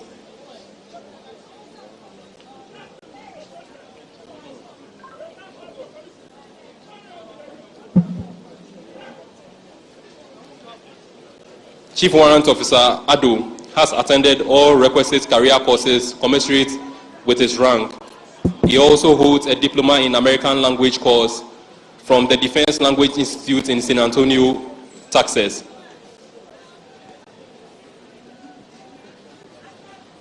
The parade will remove headdress. Remove!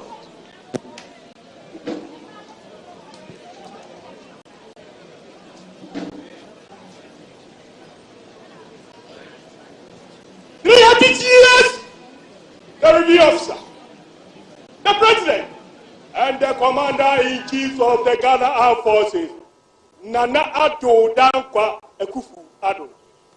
Chabai! Hey! Chabai!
Braid will replace headdress. Replace!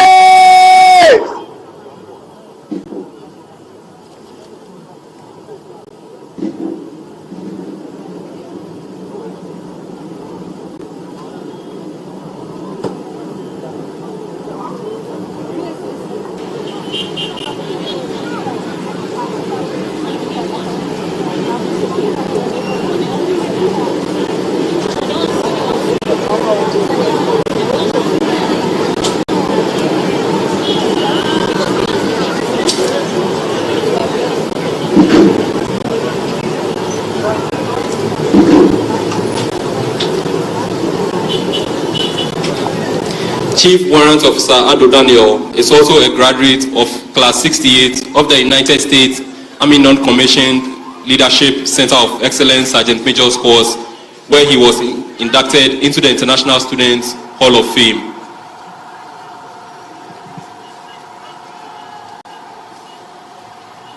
Mr. President, may I have your permission to follow, Mr. President? Yes, Mr. President.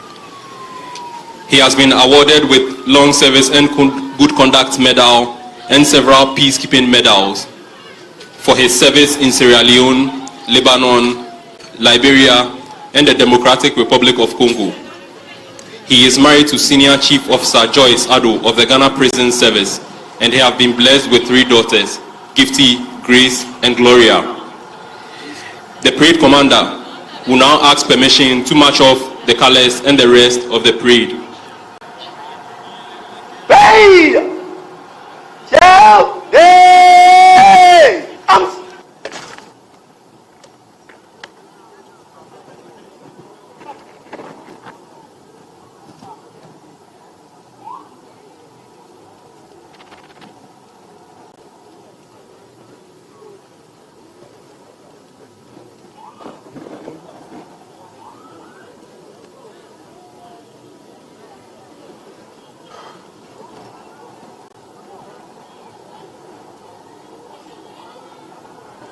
Mr. President, break over. May I have your permission to march off the colors and the remainder of the parade, Mr. President?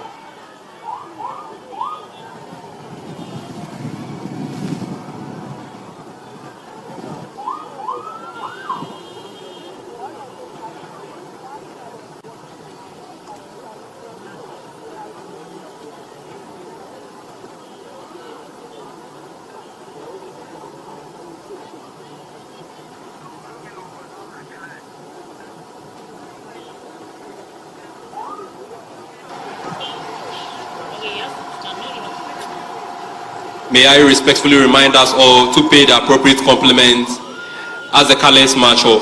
All in uniform are reminded to salute. So, march off the colors. Parade!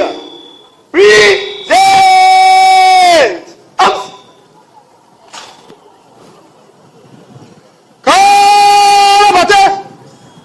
By the center! Quick! March! Take your direction right! Right! Forward!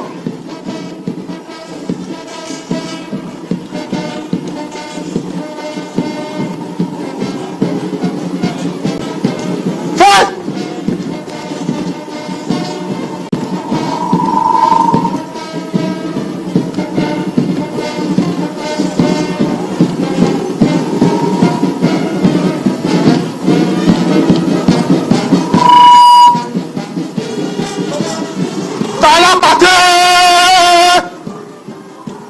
Hot! Car escort! Reset! Arms!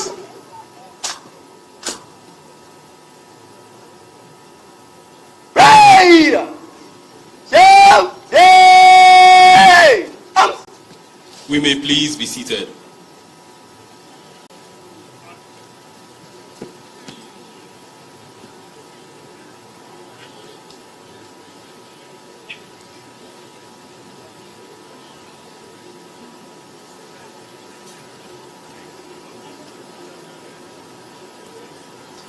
Shall we please rise once again for the national salute? Right! National salute! Rise, rise wherever you are. Rise, rise. Hey! Arms!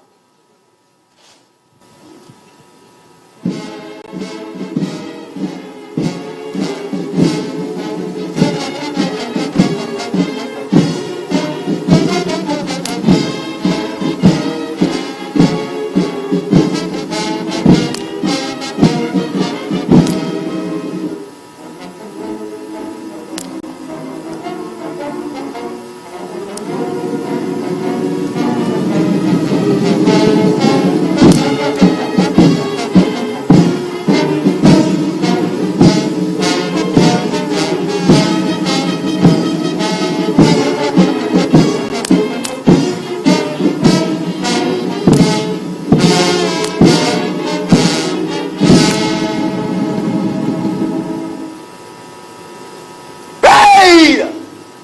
Shout! Hey! Arms! We may please be seated. Excellencies, ladies and gentlemen, Right! Oh! Hey! Arms! it is now time to follow our departure formalities. Let!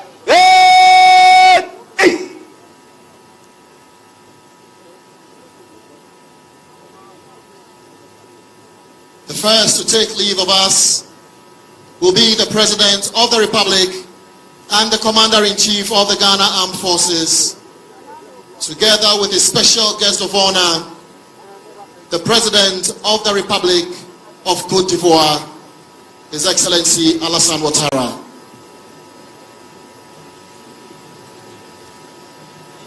Distinguished ladies and gentlemen, escorting the President's vehicle is the Police Mounted Squadron.